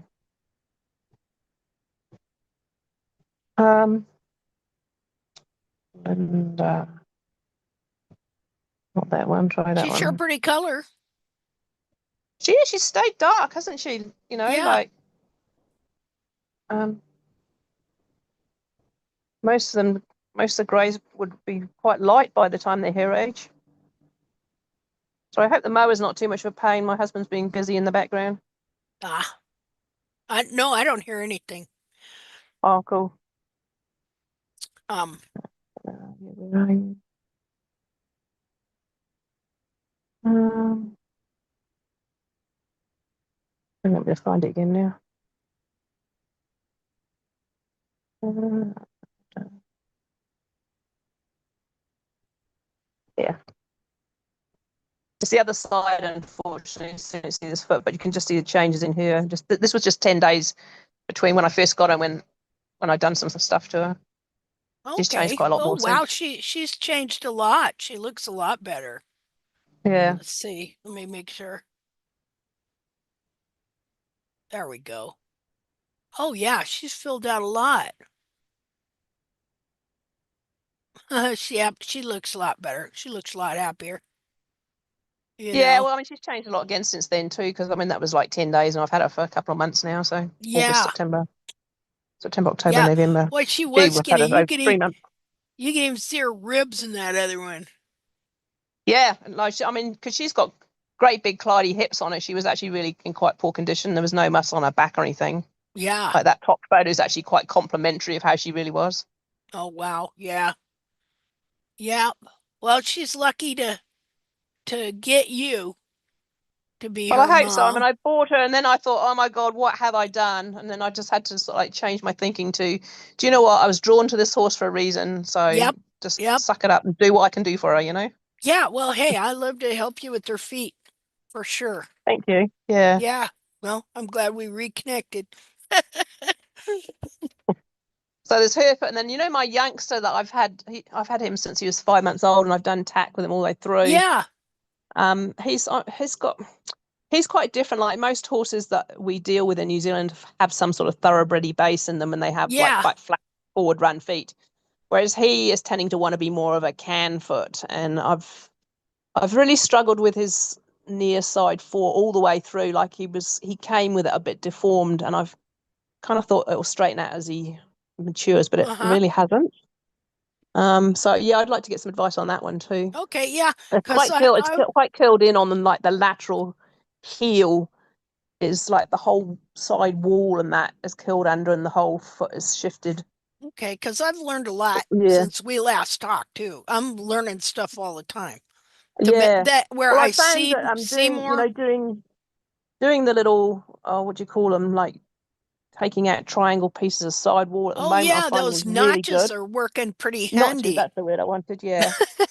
They're great because now I've got like plenty of foot there, and I'm finding that the bars and things are generally holding, but it's quite good doing that just to try and open Yeah. the side wall out a bit more.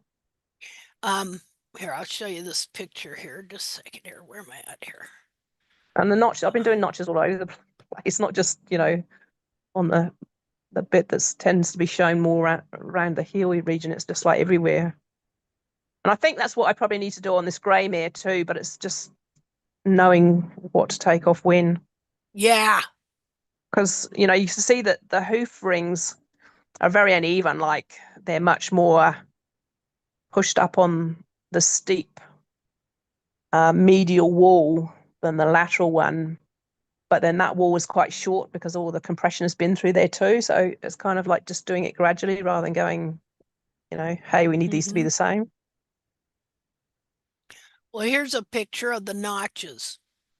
Because I got a foot that had a big notch in it on a self-trimming standardbred. So Mm-hmm. I was really trying to go by that. And I just did all 4 feet, notches on all 4 sides.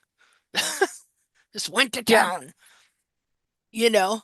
And it worked it's working pretty good. Yeah, no, I'm finding it's really good what I've done so far. Yeah. I mean, mine don't look as nice as the self-trimming ones, you know, but it's working. It'll be effective though. Oh yeah. And just learning more, you know, learning more about what to take, when, where, how, geez, and stuff. Well, yeah, give me some of those pictures and I'll evaluate them and stuff. We can even look at Yeah, them if you get to come to another hoof chat or brilliant. Yeah, well, I should whatever. be able to do some. I can't usually because it's like here Wrong it's work time. time. You know what I mean? It's 9:30, so normally I'm 9 busy, at but night or my work 9 in gets the quieter coming into Christmas, so I should be able to make the next few. okay. Well, even if you don't, we'll get together on Facebook or Okay, something. Okay? sounds brilliant. Thank Okay. you. Yeah, no problem. Okay, so now we're gonna go watch videos. Okay, Cool. so let's see. Where am I at and what am I doing? Hold on. Okay, so I gotta get out of here. Stop share. Linda, Yeah? will you tell me one sentence about the periople? Oh, what's that, dear? The periople I've sent you. Oh, The one okay. inch of periople on the toe. Okay, I forgot about that. I was like, Yeah, one yes, sentence. Okay, what's happening is that yes. horse is frog bound. There's way Yeah. too much frog, and there's some a little bit of hoof binding and frog binding going on. And Okay, so I the got it. periople, yeah, the periople's getting really thick to hold the hoof capsule on, which it's Okay, not a I got big it. emergency, but something's going on there due to how much frog is there. I want to Okay, I look at got it. I that know foot. what to do. Okay, Okay. thank you. Hey, thanks for sharing that. Here, Because I'm going to it's show 1 inch of periople. just a minute here. Properties. When was that? Okay. So, I want to show you a good picture of Valor's cartilages. After I did that notch here, and then we'll do the video. So let's see. I want to show you something specific here on these cartilages, what we're aiming for. And once the whole frog and everything gets back, let's see here. I am lost. Just a minute here. Okay, share. Your cartilages are becoming Greek ones. What's that mean? That means that all Greek horses have huge lateral cartilages up. Okay. Yeah. Good. Well, that's what we want because actually, in reality, all horses do. So, Yes. so look at how much. Now, here's what you're looking for. You see this little bump right there? Yes. Yes. That's when you know those cartilages are extended fully. And they're straight. They're not curved down behind the foot or anything like that. Now look at how much now his heels still need to come back under here. And Ah, the frog is still under here. It has to all of this still has to come back. But here, the cartilages are at full extension, pretty close they're, anyway. they're And beautiful. aren't they beautiful? Isn't that a beautiful Yes. piece of anatomy? Beautiful is the correct word. Beautiful cartilages. Yeah, and think about this. Let me make this thicker here. Think about how much this adds to the back of the To the foot, okay? And so when the heels come in right, they'll be here. exactly. See? Now look at all this foot. Here's your pastern. There's hair on it. Look at all the foot supporting the back of that horse. There, Exactly. with that cartilage. And so, let me see if I can find another picture. Well, this second. Okay, so before I showed you a picture where his cartilages were rounded out like that. See there? And that's what you see on a lot of horses. And so where did it go? It got wrapped around into the foot like that.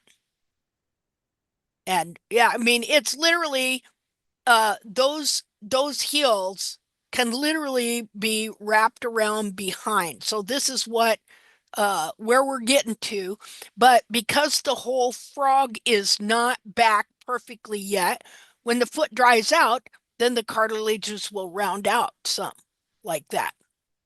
When the foot is wet, it stays extended. Now, as soon as the frog gets back to where it's supposed to be, here, just a minute here, then the foot will stay there.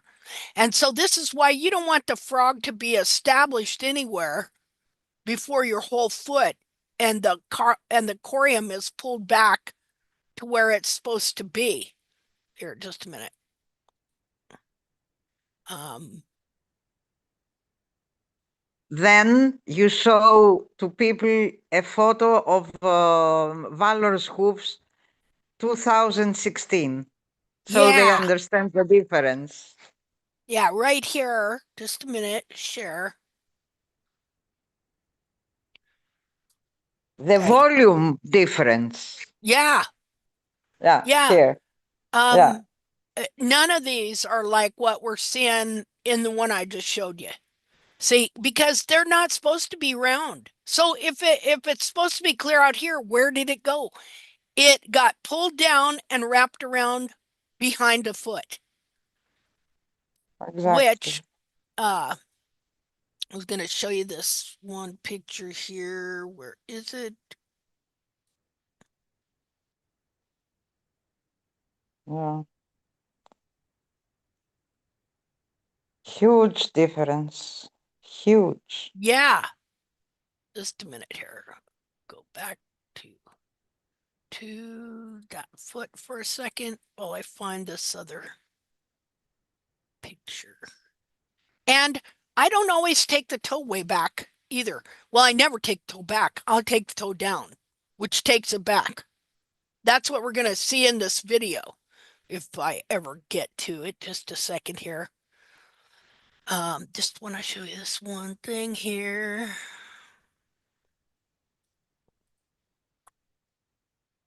Okay. The change of the volume is spectacular. It is, isn't it? Now you can Yes. see why them horses. Not only Valor's, Everybody's Yeah, hoofs. everybody's foot has that. See? So let's see here.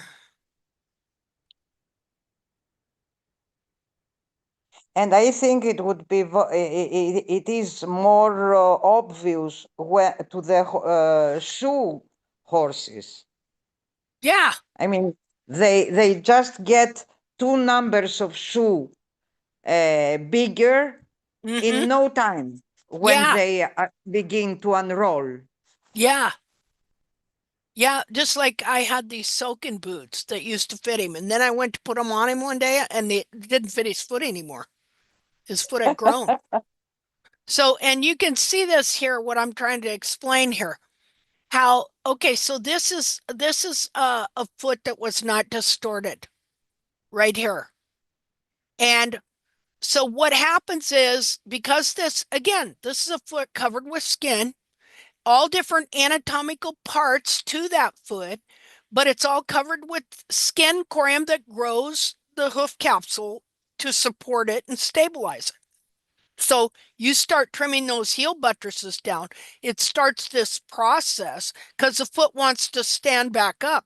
And when it stands back up, after you've shortened the heels, these heel buttresses right here, it all of this is one piece. It starts pulling everything behind like this to where you know how you were looking at that one foot and you said it doesn't have a heel buttress.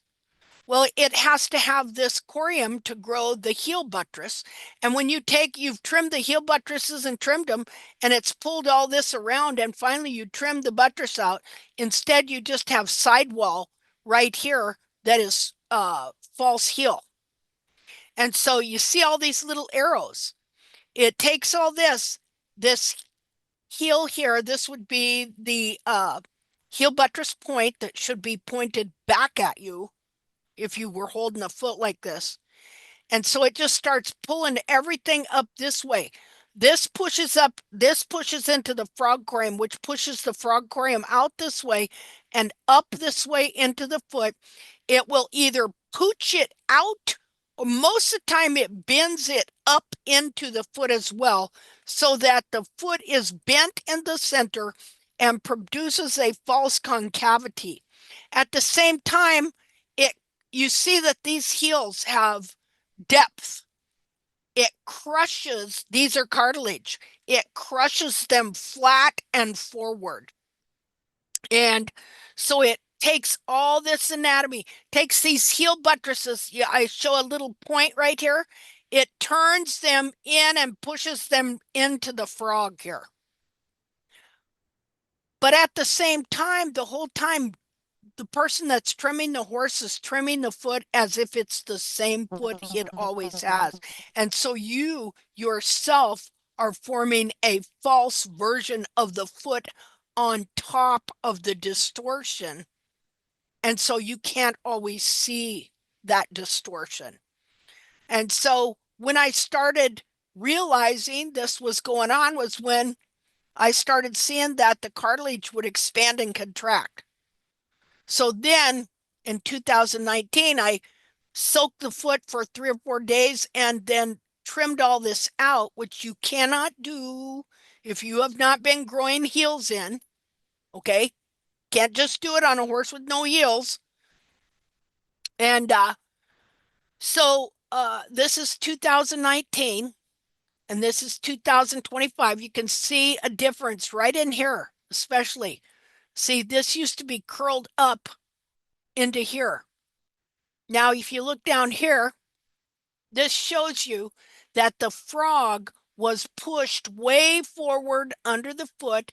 The heel bulbs that should be back here were curled in. See, just like what I showed you on the bare foot, that as you trim the heels out, all this starts being pulled into the foot like this. Only the periople here grows up over everything so that most of the time nobody even knows what's going on because the periople will grow over the whole frog to hold the capsule on the foot because you're crushing those heels up into the foot. And when when there's no real hoof wall holding on to those heels, the hoof capsule can come off pretty easily. So the periopal here grows over the whole foot, and the periopal right here, usually it thickens up and grows over the whole frog stay, and it holds the capsule on the foot. So here you can clearly see this frog has moved, and these bulbs have come out like this. They have pulled the frog back, and you can see where the frog is now positioned in a totally different place behind the foot. You can see where the bulbs, now these bulbs ultimately, they're going to come back even more to where they're right here, and they're going to pull this frog back into place totally behind the foot here. And uh uh anyway, that's what's happened. You can see where the old frog was and the bulbs. See how they moved out? Just like what I showed you they did here. They were all pulled in like this. And see, even right here, this part pulled clear up in here so that there's a crack right here. See that crack? Now this here, okay, this, look here. This goes in like that. Okay, now they've come out. This is all full here. Now, here's something I want to tell you too. So, what I did, you see this slit? I put that there purposely with the scalpel into the frog, not into the frog corium, just into the frog so that the heels could pull out and widen out even more and pull this frog back even more. And so I won't totally dig this out like I did here anymore. What I do is I take and I cut it so that as the horse is moving, it has some give to separate in it. And that helps these heels widen out like that. Okay, so anyway, so that is the true, what's really going on in these feet that nobody ever knew before us. All right, so let's see here. Da, da, da, da, da. Okay, let's watch video. Let's see. Gotta go find it. There we go.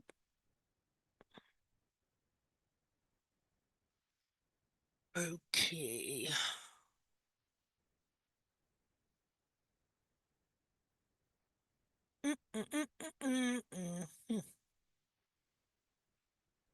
Okay, so the first one I'm going to show you is where I'm going to take this hoof capsule apart. So just a second here.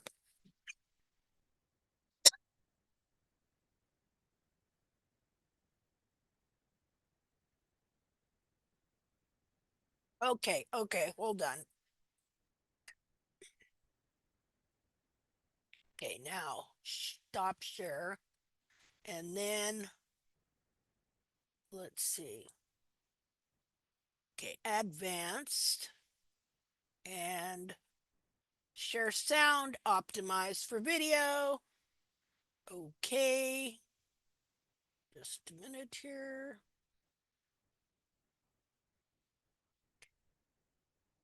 Here we go. We'll start here because I want you to see how I'm going to explain how you need to stand these horses up, how you take the toe, the wall grows down and forward.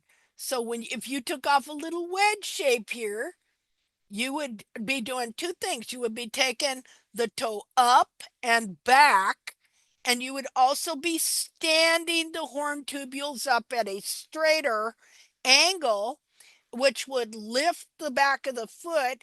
And the more you can lift up the back of the foot, I don't care if you use wedge pads and boots, whatever you use, the easier your bulbs are going to decontract, like what I was just showing you in that type of hoof distortion.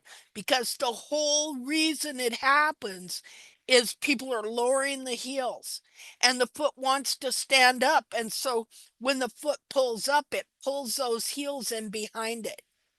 Okay, so let's watch this. Okay, so we're going to look at the angle of this capsule, because we're going to stand this capsule up, we're going to bring, and what that's going to do is that's going to bring the hairline up like this, which then what that does is that gets it so the bulbs want to stop contracting. When you lower the heels, they want to contract and curl in. When you lengthen the heel and lift the hairline, they want to decontract. Okay, so we're looking at this. We're going to see what is that. That is about 54, 53, 54. What we got right there. This was a nice hoof capsule. This is, the horse was tack trim for 5, 6, 7 years. And then she got an accident and had to be crossed over that rainbow bridge. But anyway, to Holly Burns. And so her name was Lana. And so we thank you, Lana, for what we're going to learn from your foot here. Okay, so I need to take this thing off. What we're going to do,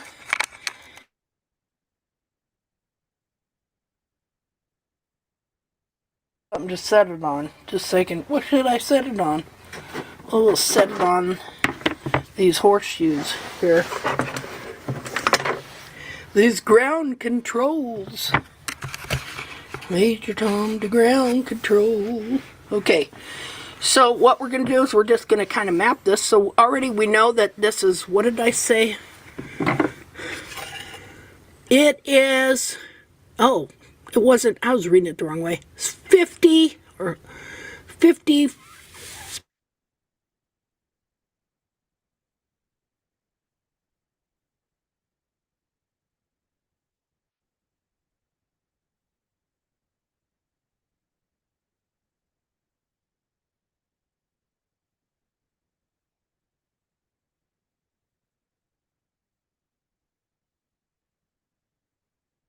Straight here, so I know where the center of my wall is.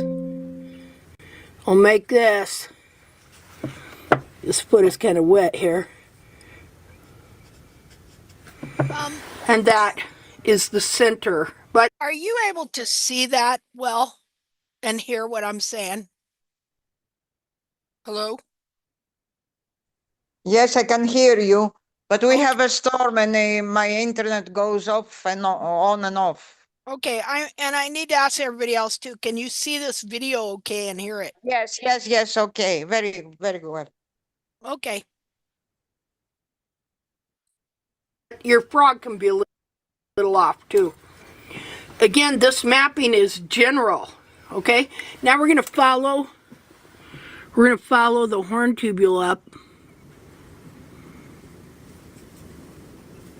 like so.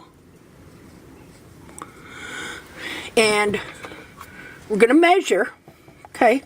So from there to the ground, from the top of the periopal band to the ground is, wow, 4 inches. We can take off half an inch. How about that? Woo woo. Okay, so that's 4 inches. Now we're going to go under here. Listen, this is good, see, because the sole is missing, so we can measure exactly how thick the sole is. All right?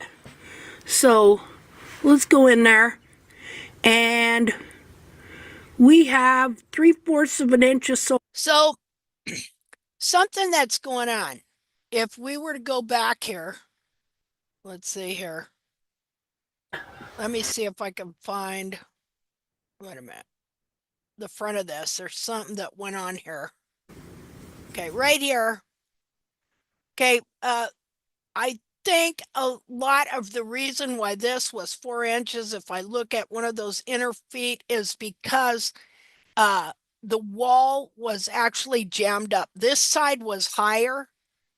Another reason why they can't bear weight on the wall, because eventually it's going to jam up. So on this foot, this toe quarter was left high, and the wall actually jammed up. The whole wall on the whole foot kind of jammed up. But anyway, so let's go up here a little more.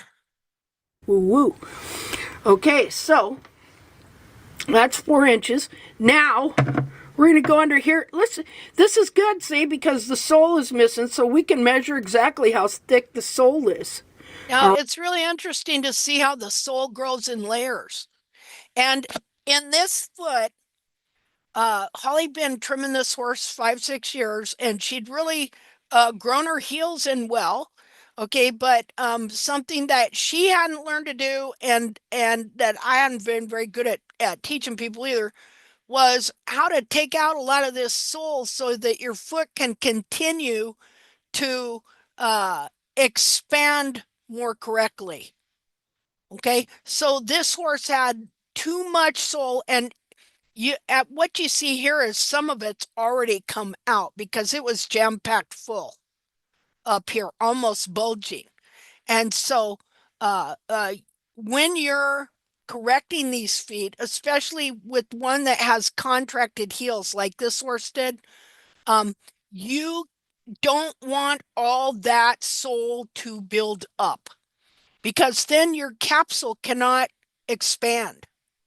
See, so you have to learn how to take these horses, take this sole down, make sure you don't have excess sole, or I'm sure this horse had some retained sole, not just originally live sole and hard sole plain live sole, but also had some retained sole that looked like live sole. I've got other pictures of this somewhere before I removed the foot and before the stuff I have it in kind of ate away some of the sole.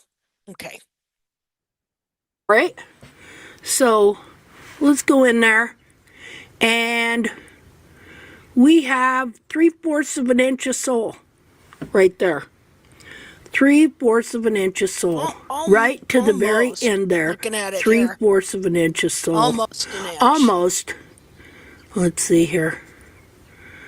I need to get the one that doesn't have the marks on it so I can see better. Okay, so, yep. Just in fact, we have 1/8 past 3/4 of an inch of sole. Okay, so that's quite a bit. All right, so now we're going to look down here, and we're going to mark up 1/4 inch, because if I got 3/4 of an inch of sole, I can take it down to 1/2 an inch easy, and this horse is going to be fine. Okay, so here we go. So we're just going to, let's see here.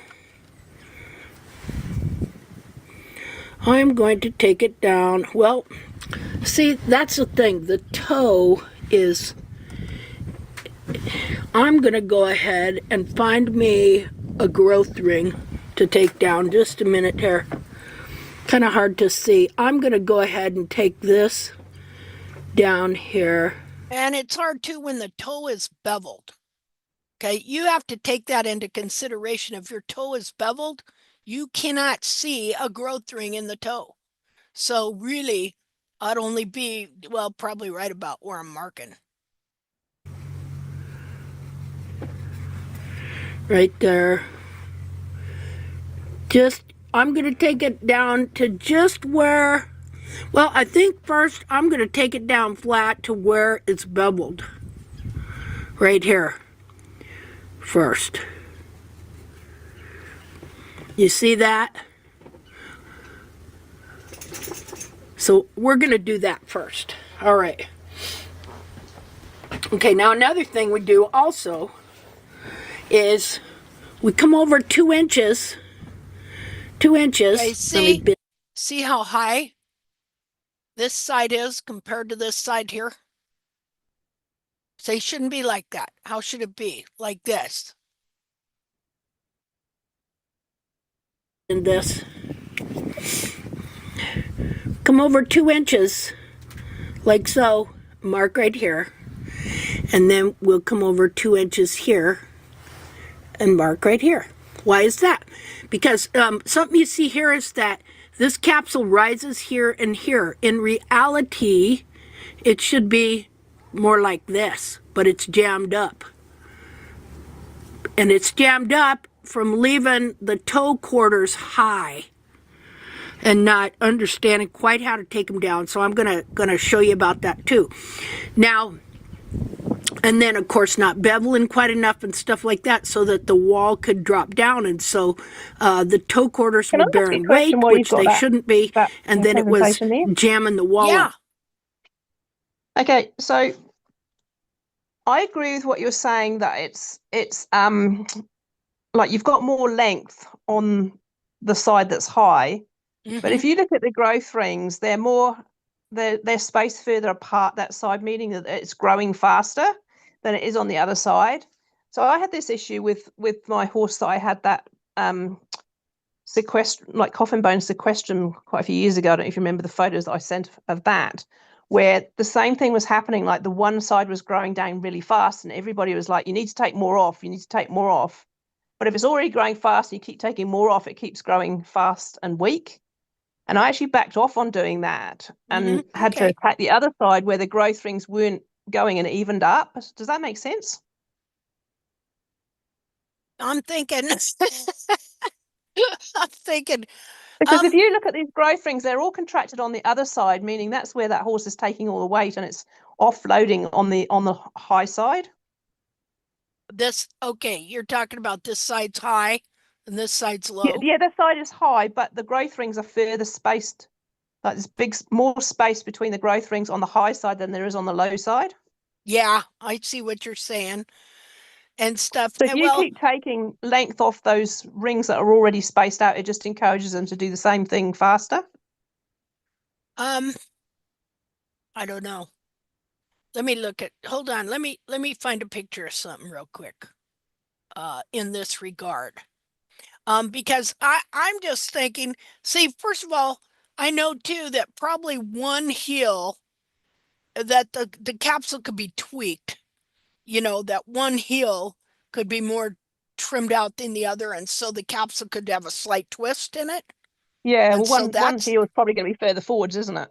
yeah, and so that's going to affect it too. But let me find something here. Just a second here. Because this is one of the deals that I'm having dilemmas with these horses that I'm struggling Ho- with. Hold on a second.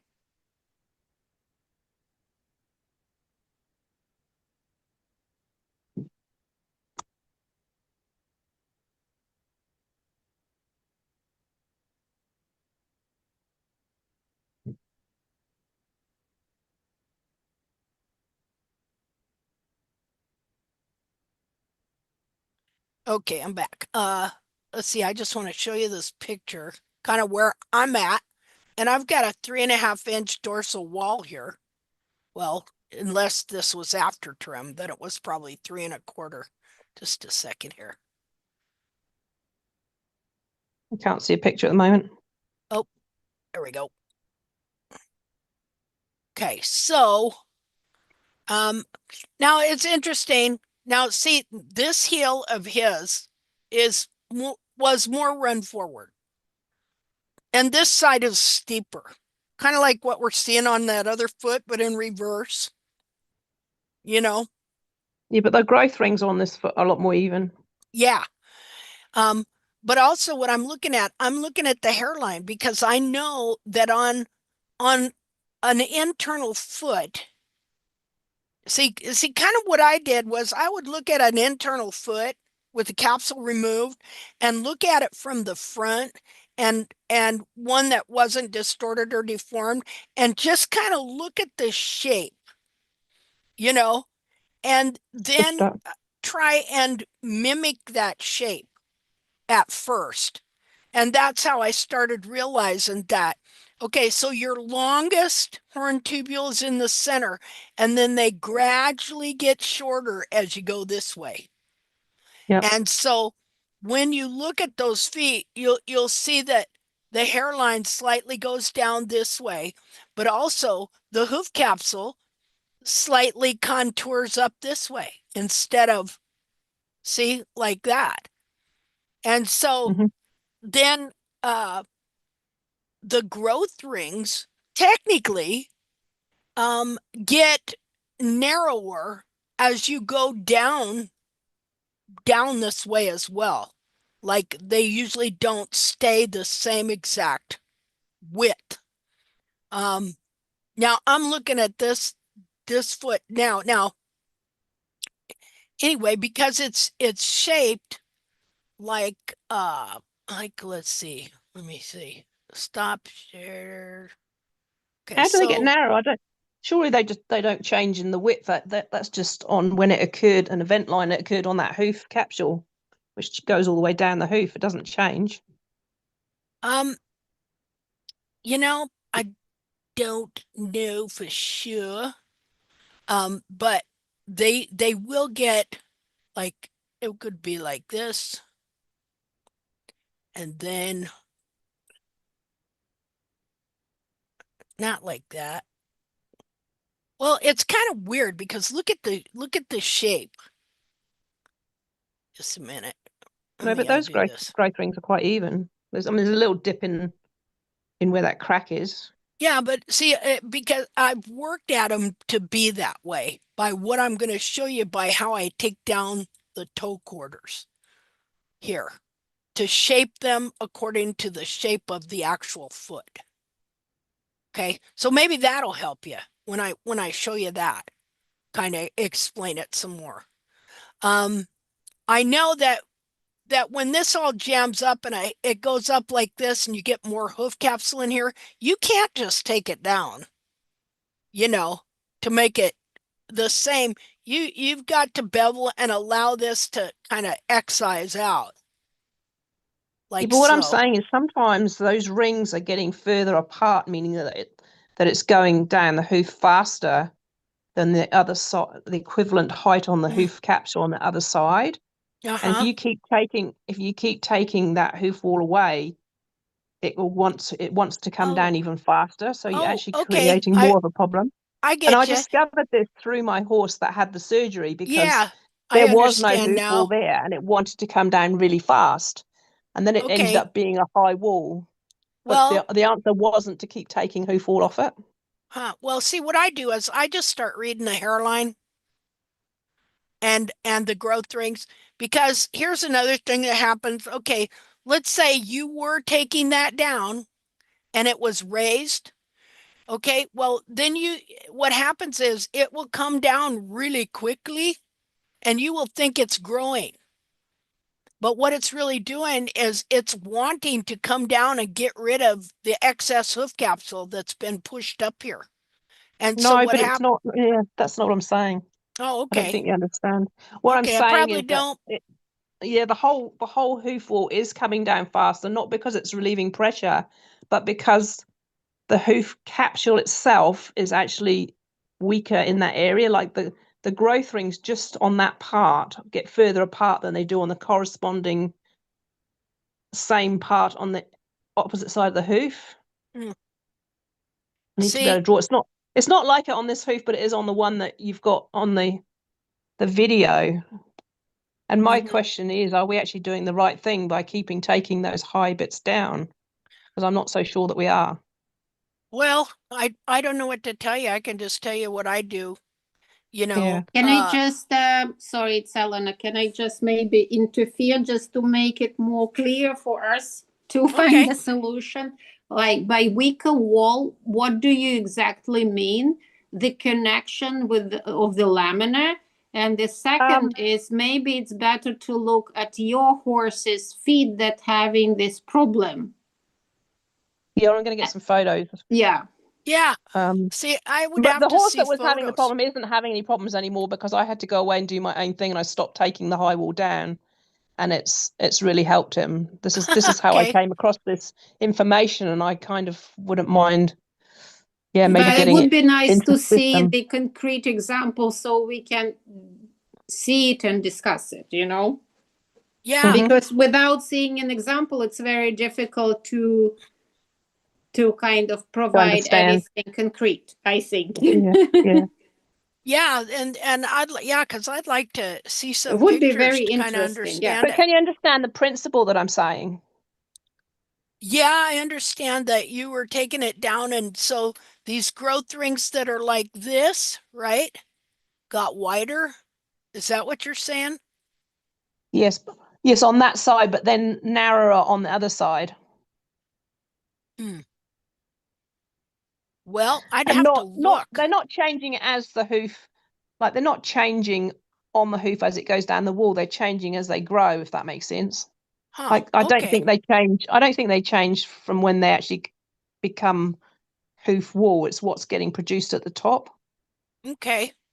Cause uh cause you can see the growth rings, so I'm not sure if, taking it down caused something here to mark it different or Uh, how that worked. Linda, another question. What is the definition of the growth ring? Okay, so here's where it starts to grow from. You see the width of actually, wait a minute, let me go back. Well, you see these rings? See them? There's one, there's one, there's one, I there's mean, one. my question is more what is technically happening physiologically and anatomically when the ring appears, in your opinion? Or Well, maybe it is described somewhere.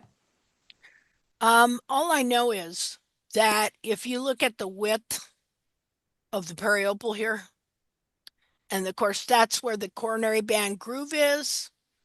Uh, let's see, how would that go? That'd be like on the side, it'd be like that, you know. That would be like the side of the hoof wall. And so the coronary band is in here, like so. And so all I know is that when it grows out, you see, look at these rings. See? So I call them growth rings. Other people call them, depending, sometimes you'll get ones that bulge and they will call them event lines, you know. Uh, but I call them growth rings. Look at them. Look at the coronary band up here. And then look how they follow pretty much the shape of the coronary band. See? Except, they'll kind of rise up different places, stuff like that. A lot of times, if the wall gets really weighted in one area, then they're going to jam up because the wall is dovetailed. And then the hairline here, instead of being sloped down like this, could rise clear up to here. I've seen them up like that and where they went down like this. See? Because when people don't trim the toe quarter correctly to the shape of the foot, that leaves this side high. And so the weight of it will make the wall start pushing up like this. So basically, it's compacting the tubules vertically. Yeah, it'll do that too. It'll shove the whole wall up, or maybe it's not, it's either shoving the wall up or what's happening is it's preventing the wall from growing down and out. And so instead, the growth, probably this is more like it, the growth stays in at the top. And as it does so, it lifts the coronary band here because it has to be able to dovetail, grow down, slide down the lamina, out past the sole, and be worn or trimmed off. Actually, it makes sense because in my mare, she really she hasn't been trimmed for quite some time, and her coronary band on all feet were like puffed up. I mean, they looked puffed up, but they were just jumped up. It's like Okay. the hoof wall is going higher than the growth area Mm-hmm. where it grows from, kind of thing. And when you start trimming her, it drops and it relaxes. Yeah. Okay. Yeah. Then and see his has been jammed up before too. And so uh uh how I have been able to correct it now is more like what I'm doing now is more than just what I used to do too, which is just trimming it down. But now I'm trimming the foot in such a way as that I know the shape of the foot, and so I'm able to rasp around and down on the toe quarters to shape the foot, and then bevel it so that it's not misshapen and overbearing weight in that area. So maybe there'll be something in what you see that I'm doing now that's different than what we were doing back then. Because I don't think I was shaping the toe as well then as what I'm doing now. That's allowing the foot to maintain the wall a better shape in this area. So, okay, let's go back to here. Where am I?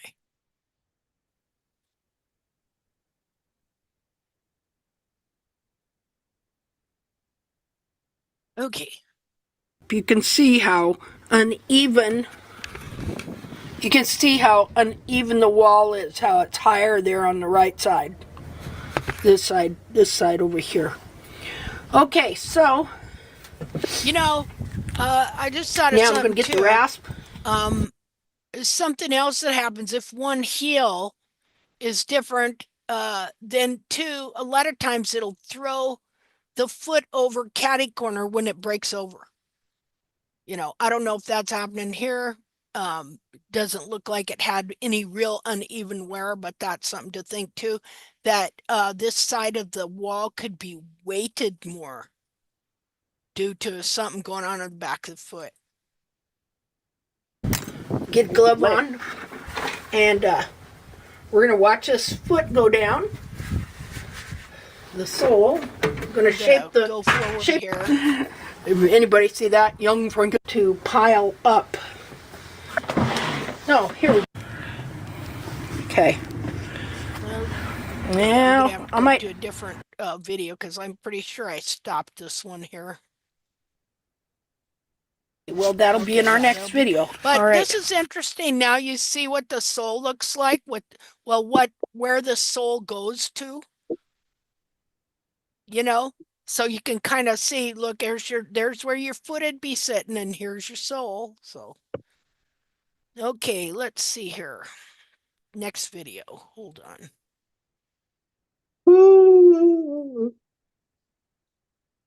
Let's see. Okay, just a second. Gotta find the other video. Okay. Okay, so we did.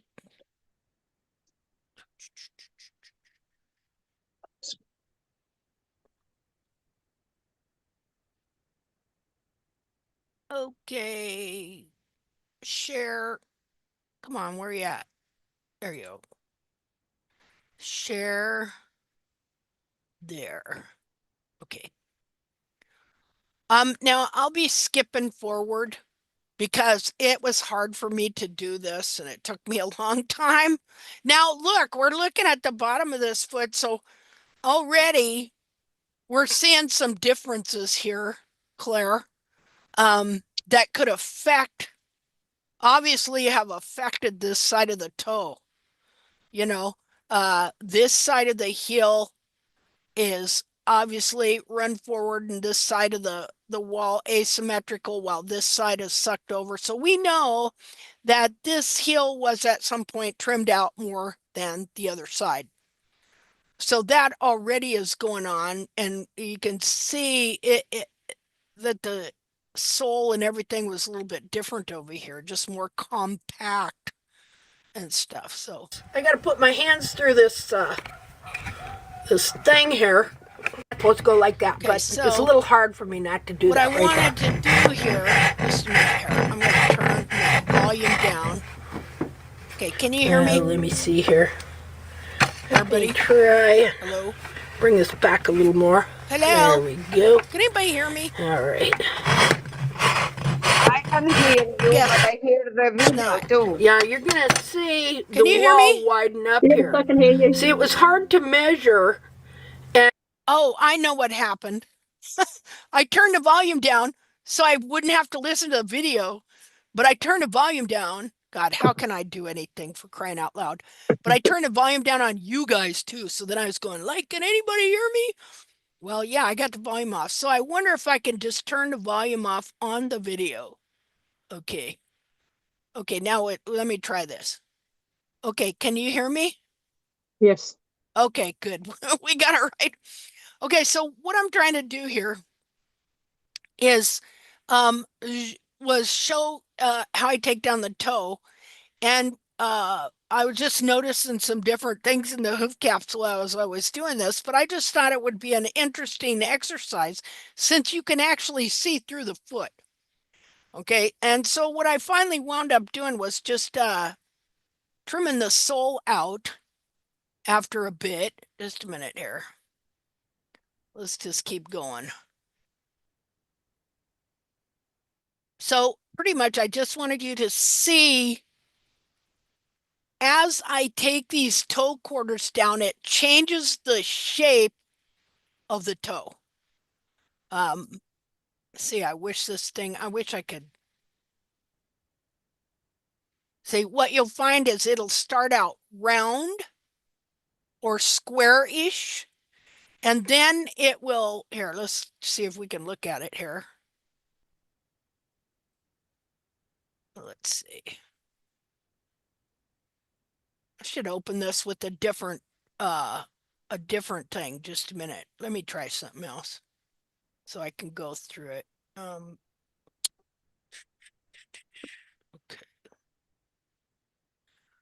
Open with, let's try QuickTime Player.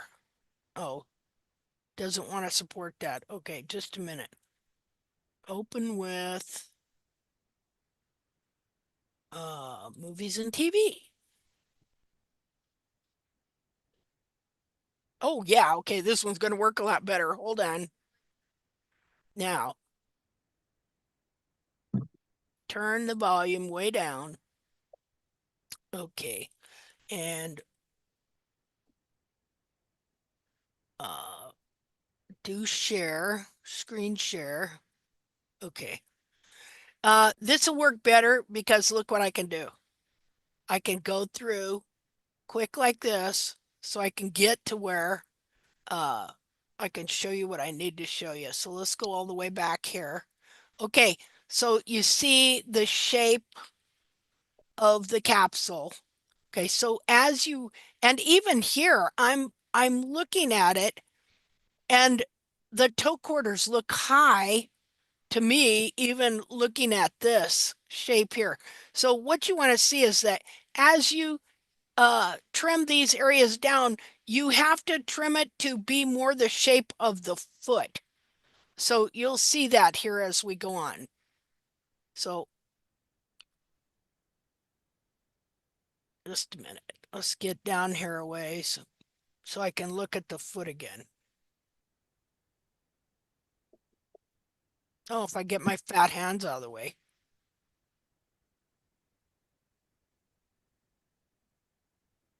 We'll get Wouldn't it over be good if here. we take all our horses' feet off and trim them and put them back on again? Wouldn't it be nice? Gosh. Like Saint Ellsworth or whatever his name is. Do you know who I'm talking about? Has anybody seen those pictures? Okay, I don't think No. we're going to be able to see it in this video. Okay, but what happened was when I took these down more, it shaped the capsule more to the shape of the foot. So hold on here.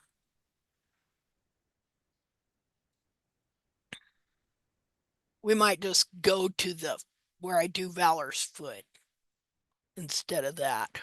Hold on. Hold on. Okay.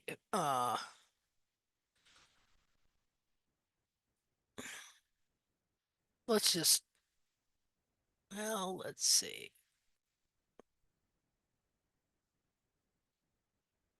We'll see. Um, Zoom, share, share, share, share. Okay. Oh, I am doing it right. Nope. Gosh dang it. Sorry about this. Um, let's see here.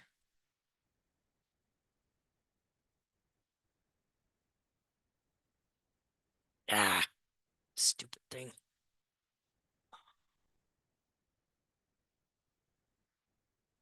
Okay.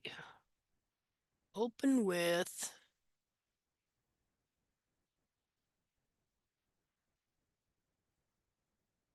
Okay. There we go. Now, zoom, share. There we go. Okay, so hold on. Now, stop. Okay, so as I took this down, obviously the walls got wider, but also then you started to see the capsule more spoon shaped on the toe quarters. And this is what you got to remember when you're trimming these horses. They do not have square toes, they do not have round toes. And a lot of times, if you bevel the toe wall, um, by the time you come back, your foot is going to look even more round or square than it did before because things are growing out. And so you want to learn how to take down this area here to be the shape of the foot, because if you leave it high, then it's going to be like a lever out on the side and it's going to get high, and it's also going to put pressure growing up. This is why, see, a lot of them teach that the the toe quarters are pillars and that they should be bearing weight. And the trim they do is they will back or take down the toe, but they will leave the toe quarters high on purpose to bear weight. But I'm convinced that they are not supposed to bear weight like that. Because what happens is then they become levers on each side, and then you'll see people starting to get cracks in the center of the toe. So let me scoot up here. Oh, this isn't the right one either. Let's see. Okay, so I think I'm pretty much finished. I didn't take a lot down. I wound up taking only down to that first line is what I did. Let me go up here. I wish I knew what program I just used. Just a second.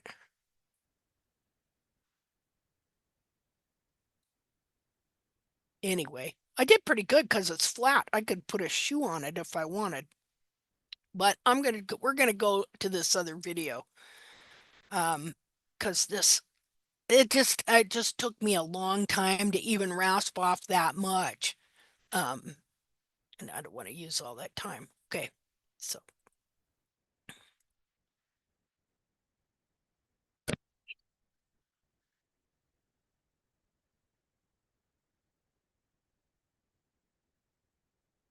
okay, let's get to Valor. Oh, wait a minute. Stop. Open with.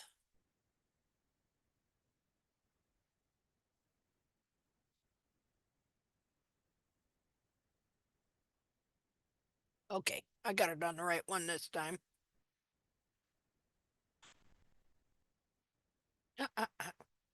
Stop. Okay, share.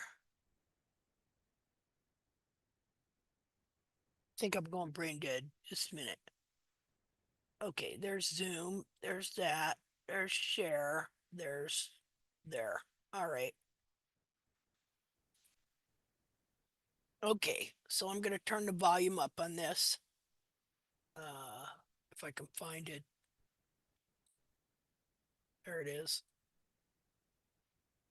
Oop. I'm going to do what I call scribing. And so you will see how I do that there. I hope this thing works. Okay, so I'm just coming up here. Look at how he got that. I'm just coming right up here against the wall. This is only if you got a lot of sole now. Yeah, he's got some really You've been growing a hoof for a while. Because, see, I find that a lot of people don't know what to do with the sole and the toe. See that sole ridge?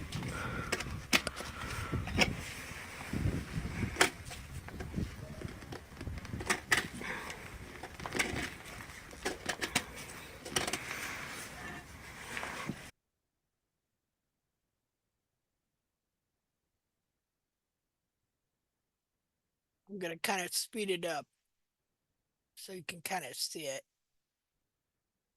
So what I do, I get way up there against the wall and I'm just taking out like, 2/8 of an inch of that sole in the toe. And it's been uh, a while since I've trimmed his toes. So they're kind of out there.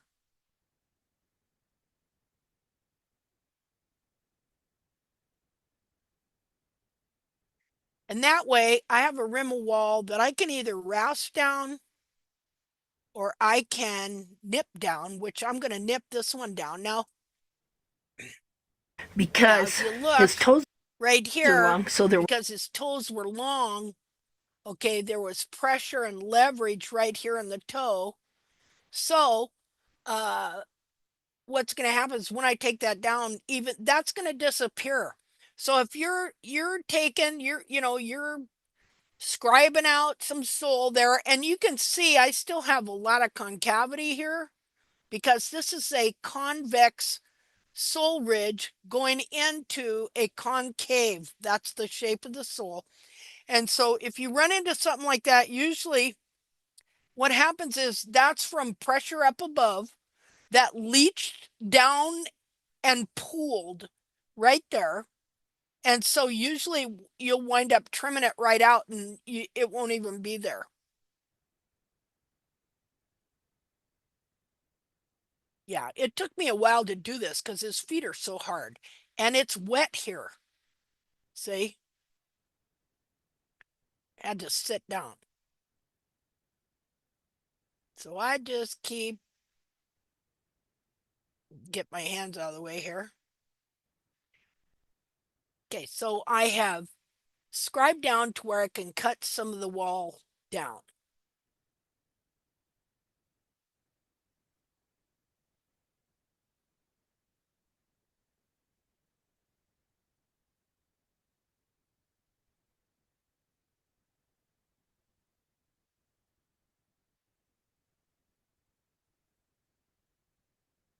Okay, so there you can see how long the walls are right there and why it was red because again, I let his walls get a little high. And so the pressure on the toe was, well, it was going to start causing separation. Probably already was.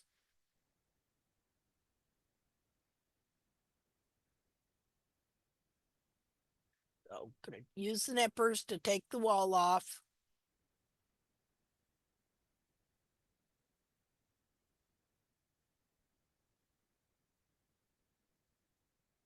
Okay, let me start the other video.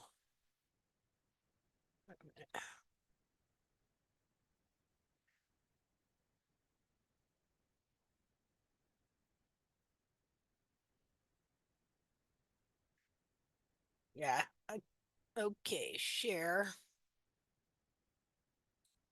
Share.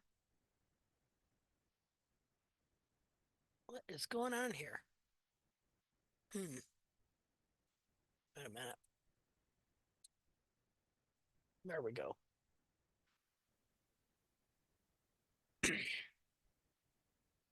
Okay, so let's see what. Oh, dang it. Just a minute. Hold on. Opened up in the wrong one again. Just a minute. Let's see.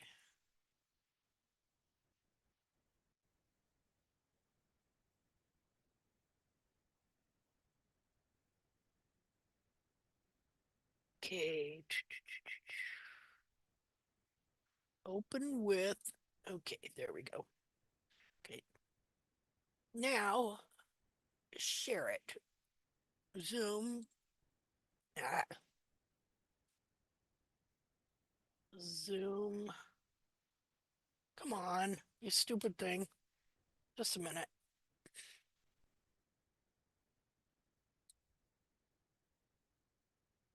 Zoom. Okay. There we go. All right. Okay, so go back. I gotta go back here. I accidentally went forward. Okay, so I nipped his walls off. Now I'm gonna rasp him down. and you'll see that red disappear.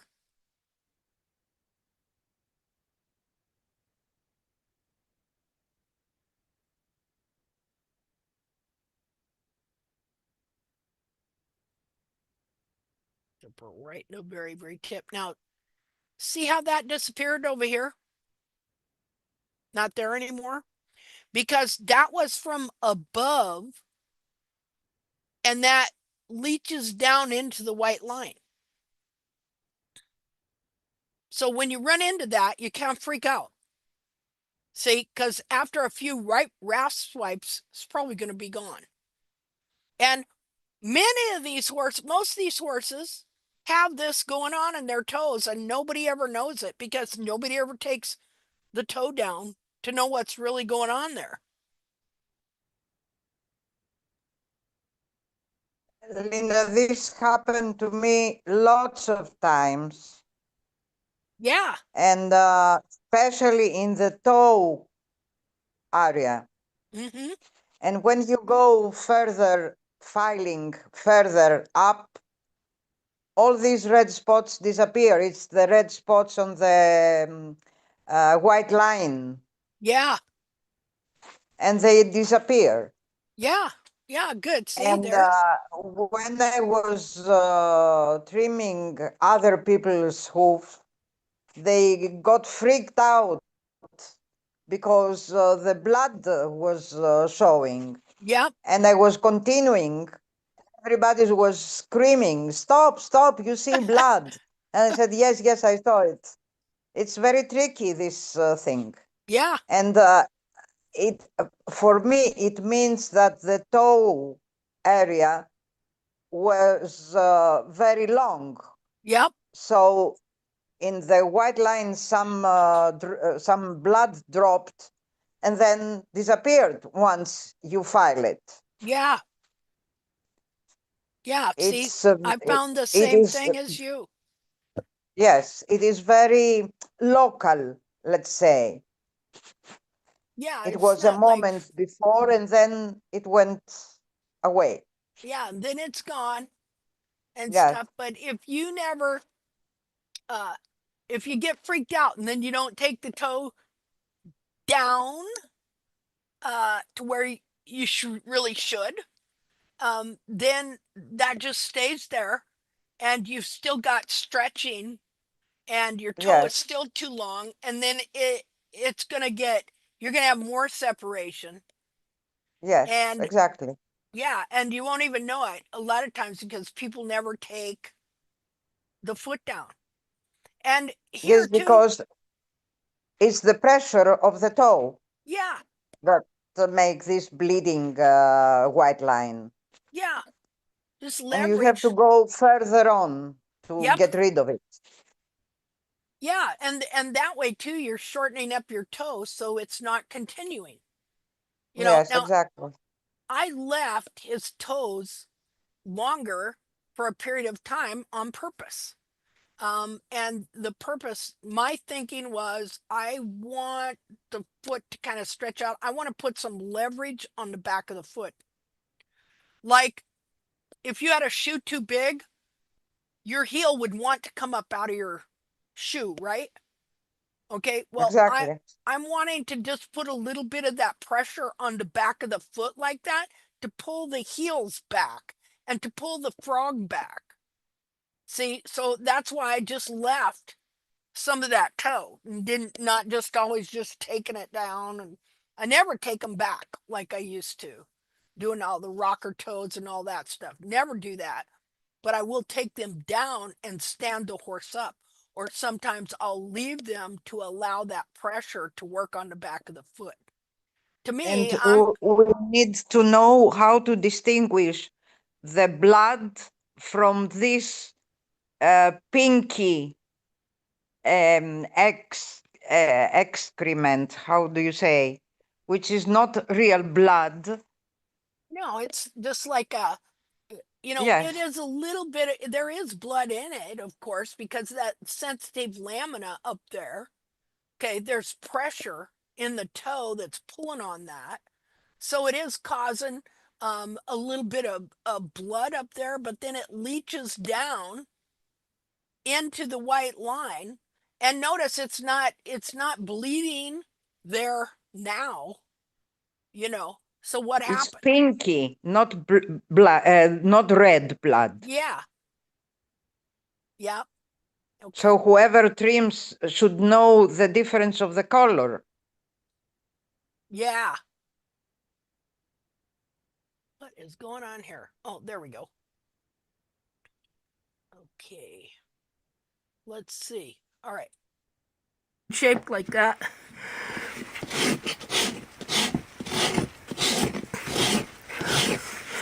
And there you go. See it? It's not round anymore. Okay, so I started out and the foot was looking around, but as you trim these areas down, you want your foot to look more like spade shaped, a more egg spade spoony shaped than round. And here's another thing, look at once you start getting that sole ridge, then you learn to read the sole ridge too. Um, like see the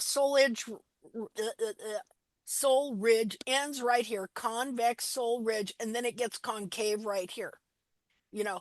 And so that's about as far as I would ever want to go, because that's still leaving me a good amount of sole ridge, but it's also defining all that and it brings the toe back because you have brought it down. Since it grows down and forward and you flip that foot over and you're rasping that off, you're taking it up and back is what you're doing. And so if you're only taking off from, say, right here and a slight wedge shape, then another thing you're doing is you're standing that horse up more. You're leaving, like here, I'm leaving heel and taking toe from about here forward, like very much less here, but more as I go down this way. And definitely paying attention to the width of the sole ridge and to the wall and everything in here so that I can shape this toe quarter to be like the foot. Okay.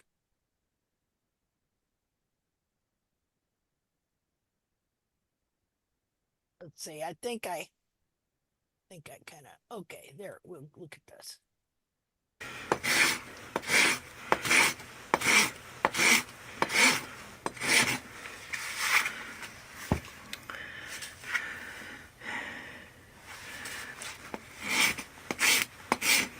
Okay, now I'm going to measure the dorsal wall, see what we got. So I measured the dorsal wall, and I think I had 3.5 inches. Let's see where you're at there. Well, it looked like you're standing up a little more. Took some of the pressure off that toe. What do we got? Well, in the center of the dorsal wall, we have, let's see here, we have 3 1/4. I don't know if you can see that. It's going to be blurry. 3 1/4. So what do we have? So I took a little over like 3.5. So we took about down a fourth of an inch. Okay. So now you look at this foot. Of the foot. This foot, I'll come back here. Put it back here. Come on, Linda. Okay, so you see how this foot is not round? I'll come back here. Where are you at? See how the foot is not round? Okay, so you have to learn how to take this part of the foot. See, I'm rasping a flat surface from here to here, a flat level surface. But I am taking it wedge shaped this way. And what I'm doing is then I am rasping down this part of the foot right here until I start to get this shape. And you learn to blend it in so that you are making a flat level surface, but you are taking it off in a wedge type shape, being less here, but more as you would go to the toe. And that way you are standing that foot up a little more. And also this, getting the toe quarters right will keep, see, a lot of times what happens is these toe quarters get high and then they're going to hold everything right in this spot here. That means your heels aren't going to be able to move back either. The toe quarter wall will start controlling where all the horn tubules are going. And if you're trying to get them all to kick back and come back under the heels, the toe quarters will prevent that from happening. Okay, let's see here what I got. Okay, so then I just come in here and I'm going to rasp off the harder outer tubules to get that leverage off, like so.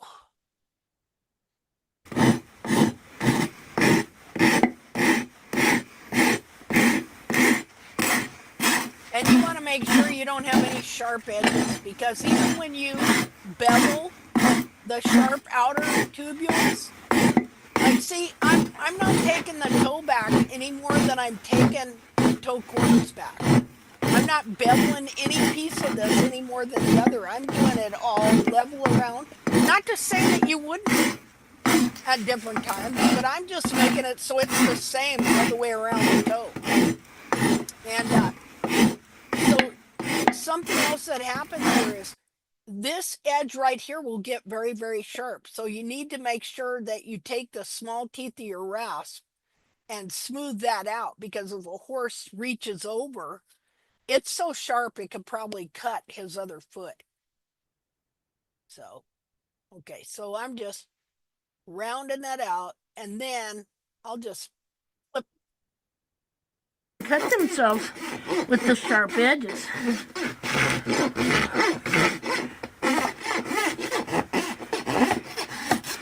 And since it's dark, that's all I'm going to do for today. Okay, so there. That's how I shaped his toe and took it down, took it back. So then a picture of that. I'm going to do some more videos on that too. Let's see here. I actually did do another one. Just hold on here a second. Where is that?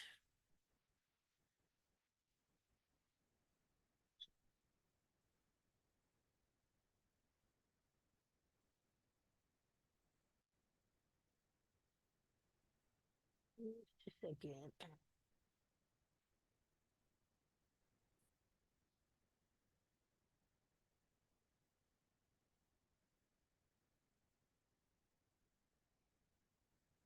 Let's see if I can find this other one.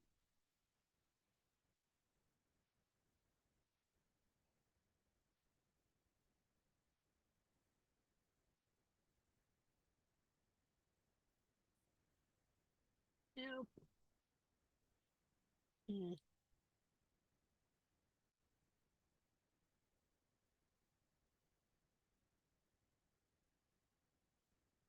Must have been a while back I did that. I can't seem to find it. Just a minute here. Maybe it was this one. Nope, it's not that one. Anyway, I'm gonna try and do some more videos on rasping those toe quarters to the shape of the foot, so that you can understand it more, because it's taken me a long time to do it and understand it. But I've noticed it's made a real difference in how my foot retains its shape. Let's see here. Let me see if this is it. Oh. Well, just a second here.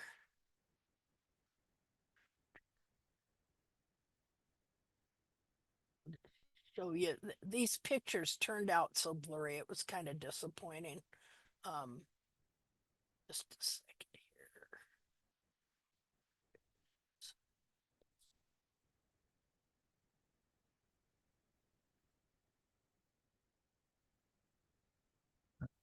See, so here you see two feet right here. This is the front foot and this is the back foot.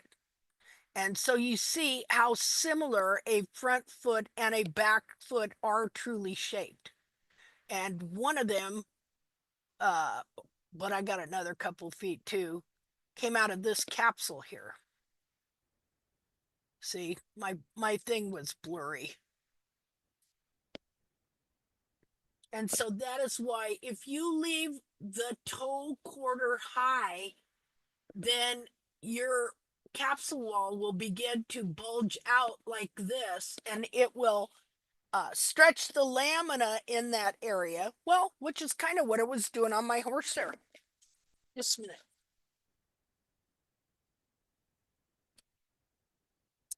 So, and again, I'm going to do some more videos to try and help people learn how to rasp a flat level surface while taking off a wedge shaped amount more in the toe and forward than behind, and while at the same time making it flat and level, and at the same time taking this area down here so that it is shaped like the foot.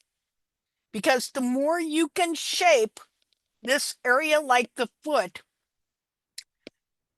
the better that your foot is going to restore, the better your hoof capsule is going to come into alignment with the internal foot. I just feel it's very important for us to really learn how to shape and rasp the front of this foot and how to stand them up.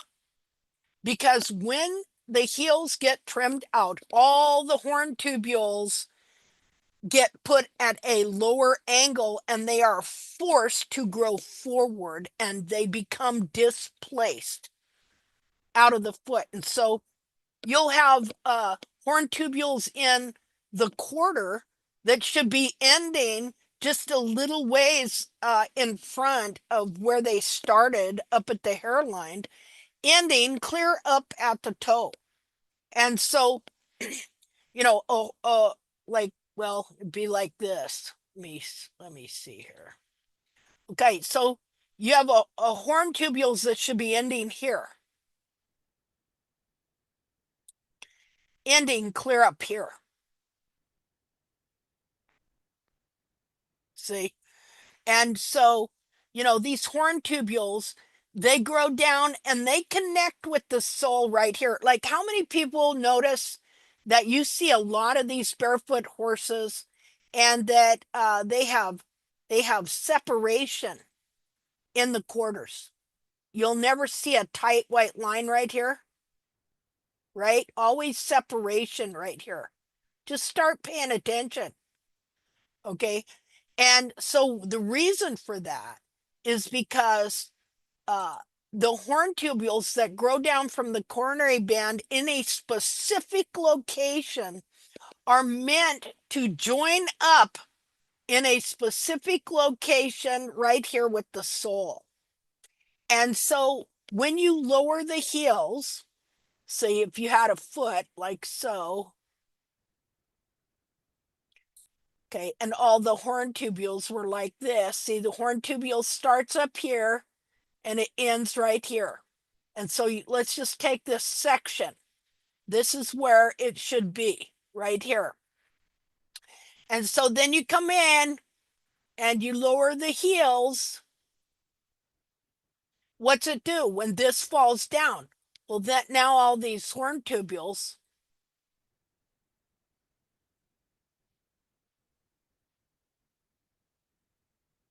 are like this instead of like this. See the like that? Now they're like this.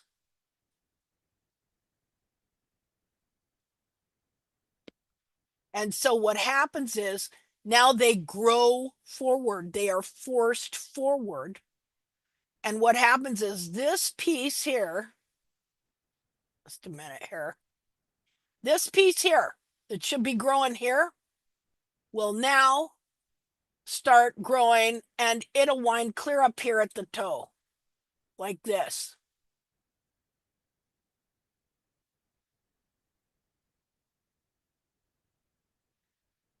And so this is why, as we're growing heels, all these horn tubules have to come back. Like, just a minute here. We're mad.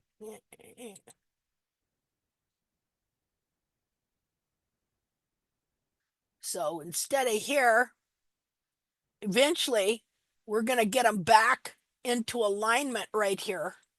Instead of being here where they're disconnected from the sole, we're going to get them back into alignment where they reconnect with the sole, and now you have a tight white line right here.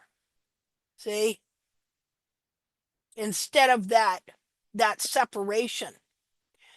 Because another thing that happens too, when you're trimming the heels out and the wall pushes forward, not only do these horn tubules, the wall gets shoved forward and disconnected from the sole right there in the quarter, so that it looks like you have white line separation.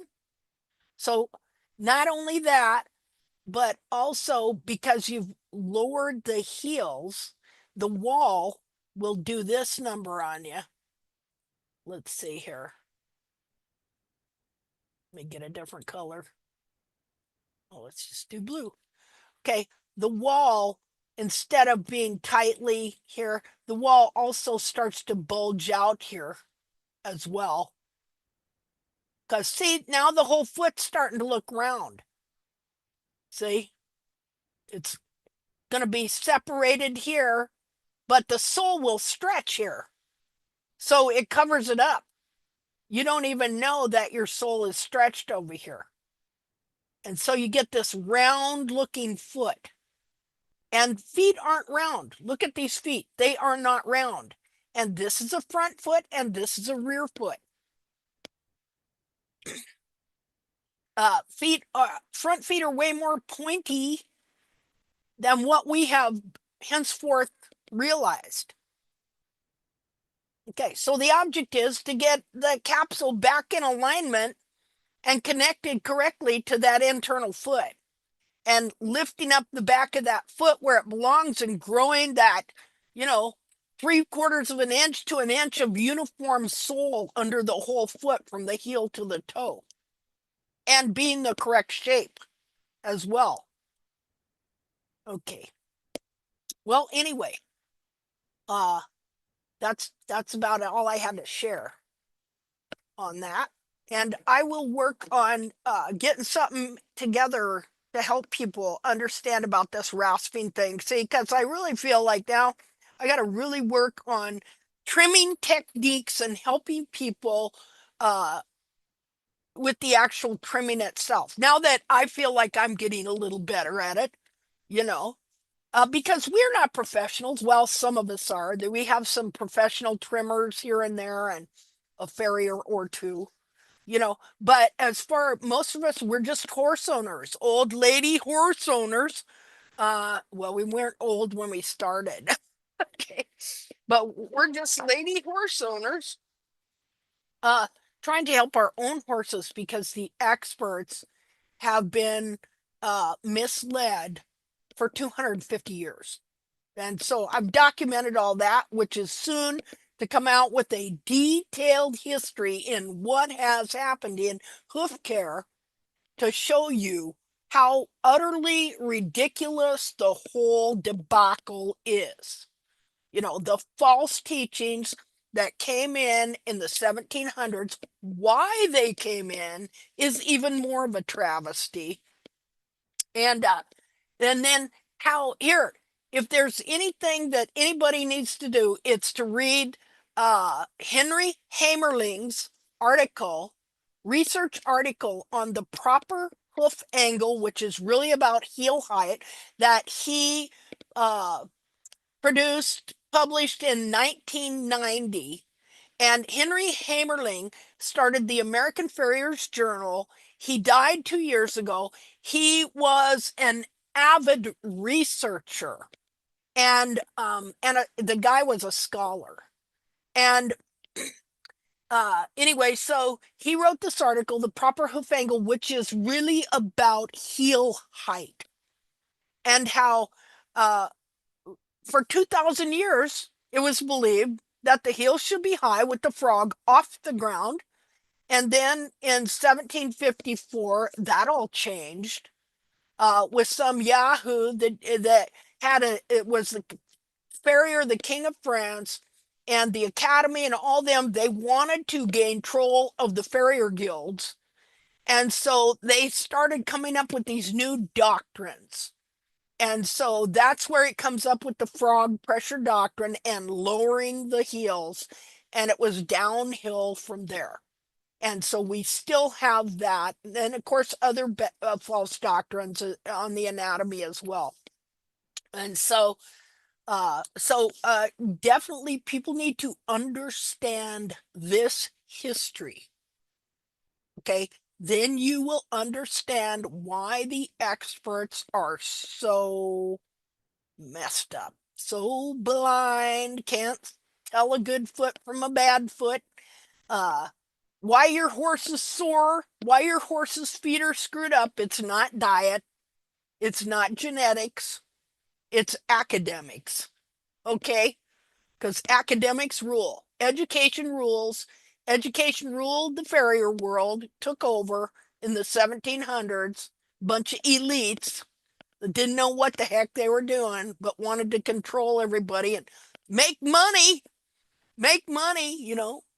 and stuff. Oh, let's make these farriers go to college and charge them instead of the ancient farrier guilds. I'm going to tell you something. Those ancient guilds, you didn't even touch a horse. It says foot. You were there 5 years. Okay, you didn't. It wasn't easy to become a farrier back then. It was very difficult, and they had a real precise ancient knowledge of how those feet should be, going clear back before Alexander the Great. Okay, the foot that forged Western civilization barefoot, uh, and had lots of heel. So, check that out. All the horses on the Parthenon, check out the feet, things like that. Anyway, doing a real detailed history, and it's a drama what happened to get us into this position. Okay, so anyway, if anybody wants to say anything or contribute anything or has a question, go ahead. Otherwise, we're gonna stop for today.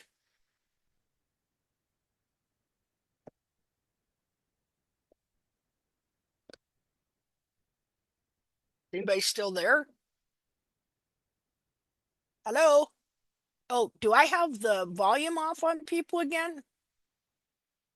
Wonder what happened. I You're guess. on. Yeah, Oh, you're here. Takes no. forever for my phone to switch over. And also on my end, it says I'm muted, but evidently I'm not muted on your end because somebody always is muting. It pops up. Oh yeah, no, I haven't been muting you. Oh, it's weird, but that's technology. Yeah, who knows? I can't hardly figure this stuff out. I walked out here. I just got off work. Uh-huh. Diane, God knows what she got into, but she has a huge, probably 6-inch deep laceration on her left rear leg, right Oh above no. the hock. Oh, I know. And Yeah. it kind of looks like, I don't know if she severed a tendon or not. It sure looks like it because it's sticking out. It's white. Oh, that It's don't not look the good. fat. I know. I've got the vet on his way. Oh no. But she was laying down evidently because she has sawdust all over her. And she's standing now, but she's not walking. Uh-oh. I know. Oh I'm no, not this is even not trying to good. walk her. She's just Yeah. Oh no. exactly. Well, I hope things But turn out okay. Darn. Let me yeah. know. Let me know. You know. So we'll see. He should be out here, I don't know, 45 minutes probably. Okay. Well, gosh darn. Sorry to I, hear I will. that. I'm telling you, she's one of them. If she's Yep. gonna get hurt, she's the one to find it. Yep. I had one just like that. Like, what the heck? Yeah, it was right him. He was off the track. My mom gave him to me. And it was ride him a month and doctor him six. Ride him See, a month and I'm doctor him six. You know? crazy. And you can bomb proof a place, but you Yeah. know, it only go. I don't know. It Yeah. is. It is Yeah. what it is. I Yeah. I just. remember. I hope it's not what I'm seeing. You know what I'm Yeah, I saying? hope not too. Sometimes looks worse than it is, Exactly. you know? But And it's deep. uh-oh. Yeah. See, now, A laceration doesn't bleed. is she bleeding? Just it's usually just the serum that comes out. Yeah. Is she bleeding? No, it's just the tissue serum Is it on the front or the back? front Huh. front of the leg, but the left rear leg, yeah. Mm. But she's got a rub mark. I, I mean, it could have been a good kick from one of the other ones. Wow, yeah. I don't know. That'd be a solid kick. Yeah, it sure would.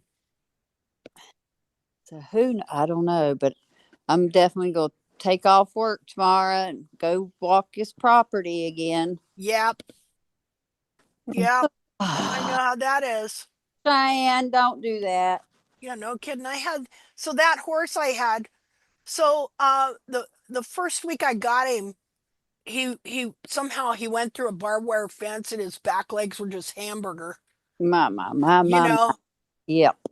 So got that healed up. Uh and then let's see, what were some of the other numerous things that happened, big chunks here, there, and yon. And then okay, so I had him in this there was a corral and he was with a couple other horses, but there was a big wide gate and then there was probably about half an acre of pasture, right? And Yeah. so I'm coming down the hill to the corrals and I'm looking at him and I see up by his withers down about 7, 8 inches this big red mark. Oh You my. know? Yeah, I'm like, what the, and stuff. And the closer I get, oh my God, it was a patch of hide torn out. It was like in the shape of a triangle. Oh my. Okay. And it was like about 6 by 6 inches. Like Mm. he had totally ripped that open. Oh my Right. god. And I'm looking like, what where? Because I mean, I looked at fine tooth comb every inch. Well, finally figured out that what happened was the other horses must have left him out in the pasture and he didn't see them. Aha. And so he come running and come around the corner into that corral. And it was an old deal where they just kind of had this little hook thing that they hooked a chain into. Yeah, I know what you're talking about. Okay, and he must have run around that deal like a barrel horse, all right, and somehow fell and ripped because it had hair on it, Mm-hmm. and it's about waist high. But this is clear up on his shoulder. He was down deep in the turn. Yeah, so I just started riding him again after the last mishap because he's a freaking orangutan. He's off the track and lonesome. I mean, you name it. And so the vet comes and sews him up, and the vet thought he was really funny because the triangle point was shaped forward. So he Mhm. sprays it with yellow fluorescent and then he puts a line out to make it look like an arrow. you know. So so of course you can't ride him. It's right where the saddle goes. Right. So a couple weeks later, I'm wondering like, how long is it going to take this to heal? So I reach up there to touch it and I noticed it's hard. So I tap on it and it just breaks open and there's a hole.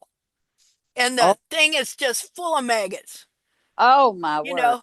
Yeah, it was horrible. Yeah. So finally I just tapped it all out and cleaned it out and it finally Hmm. filled in. But it's amazing how horses will heal up.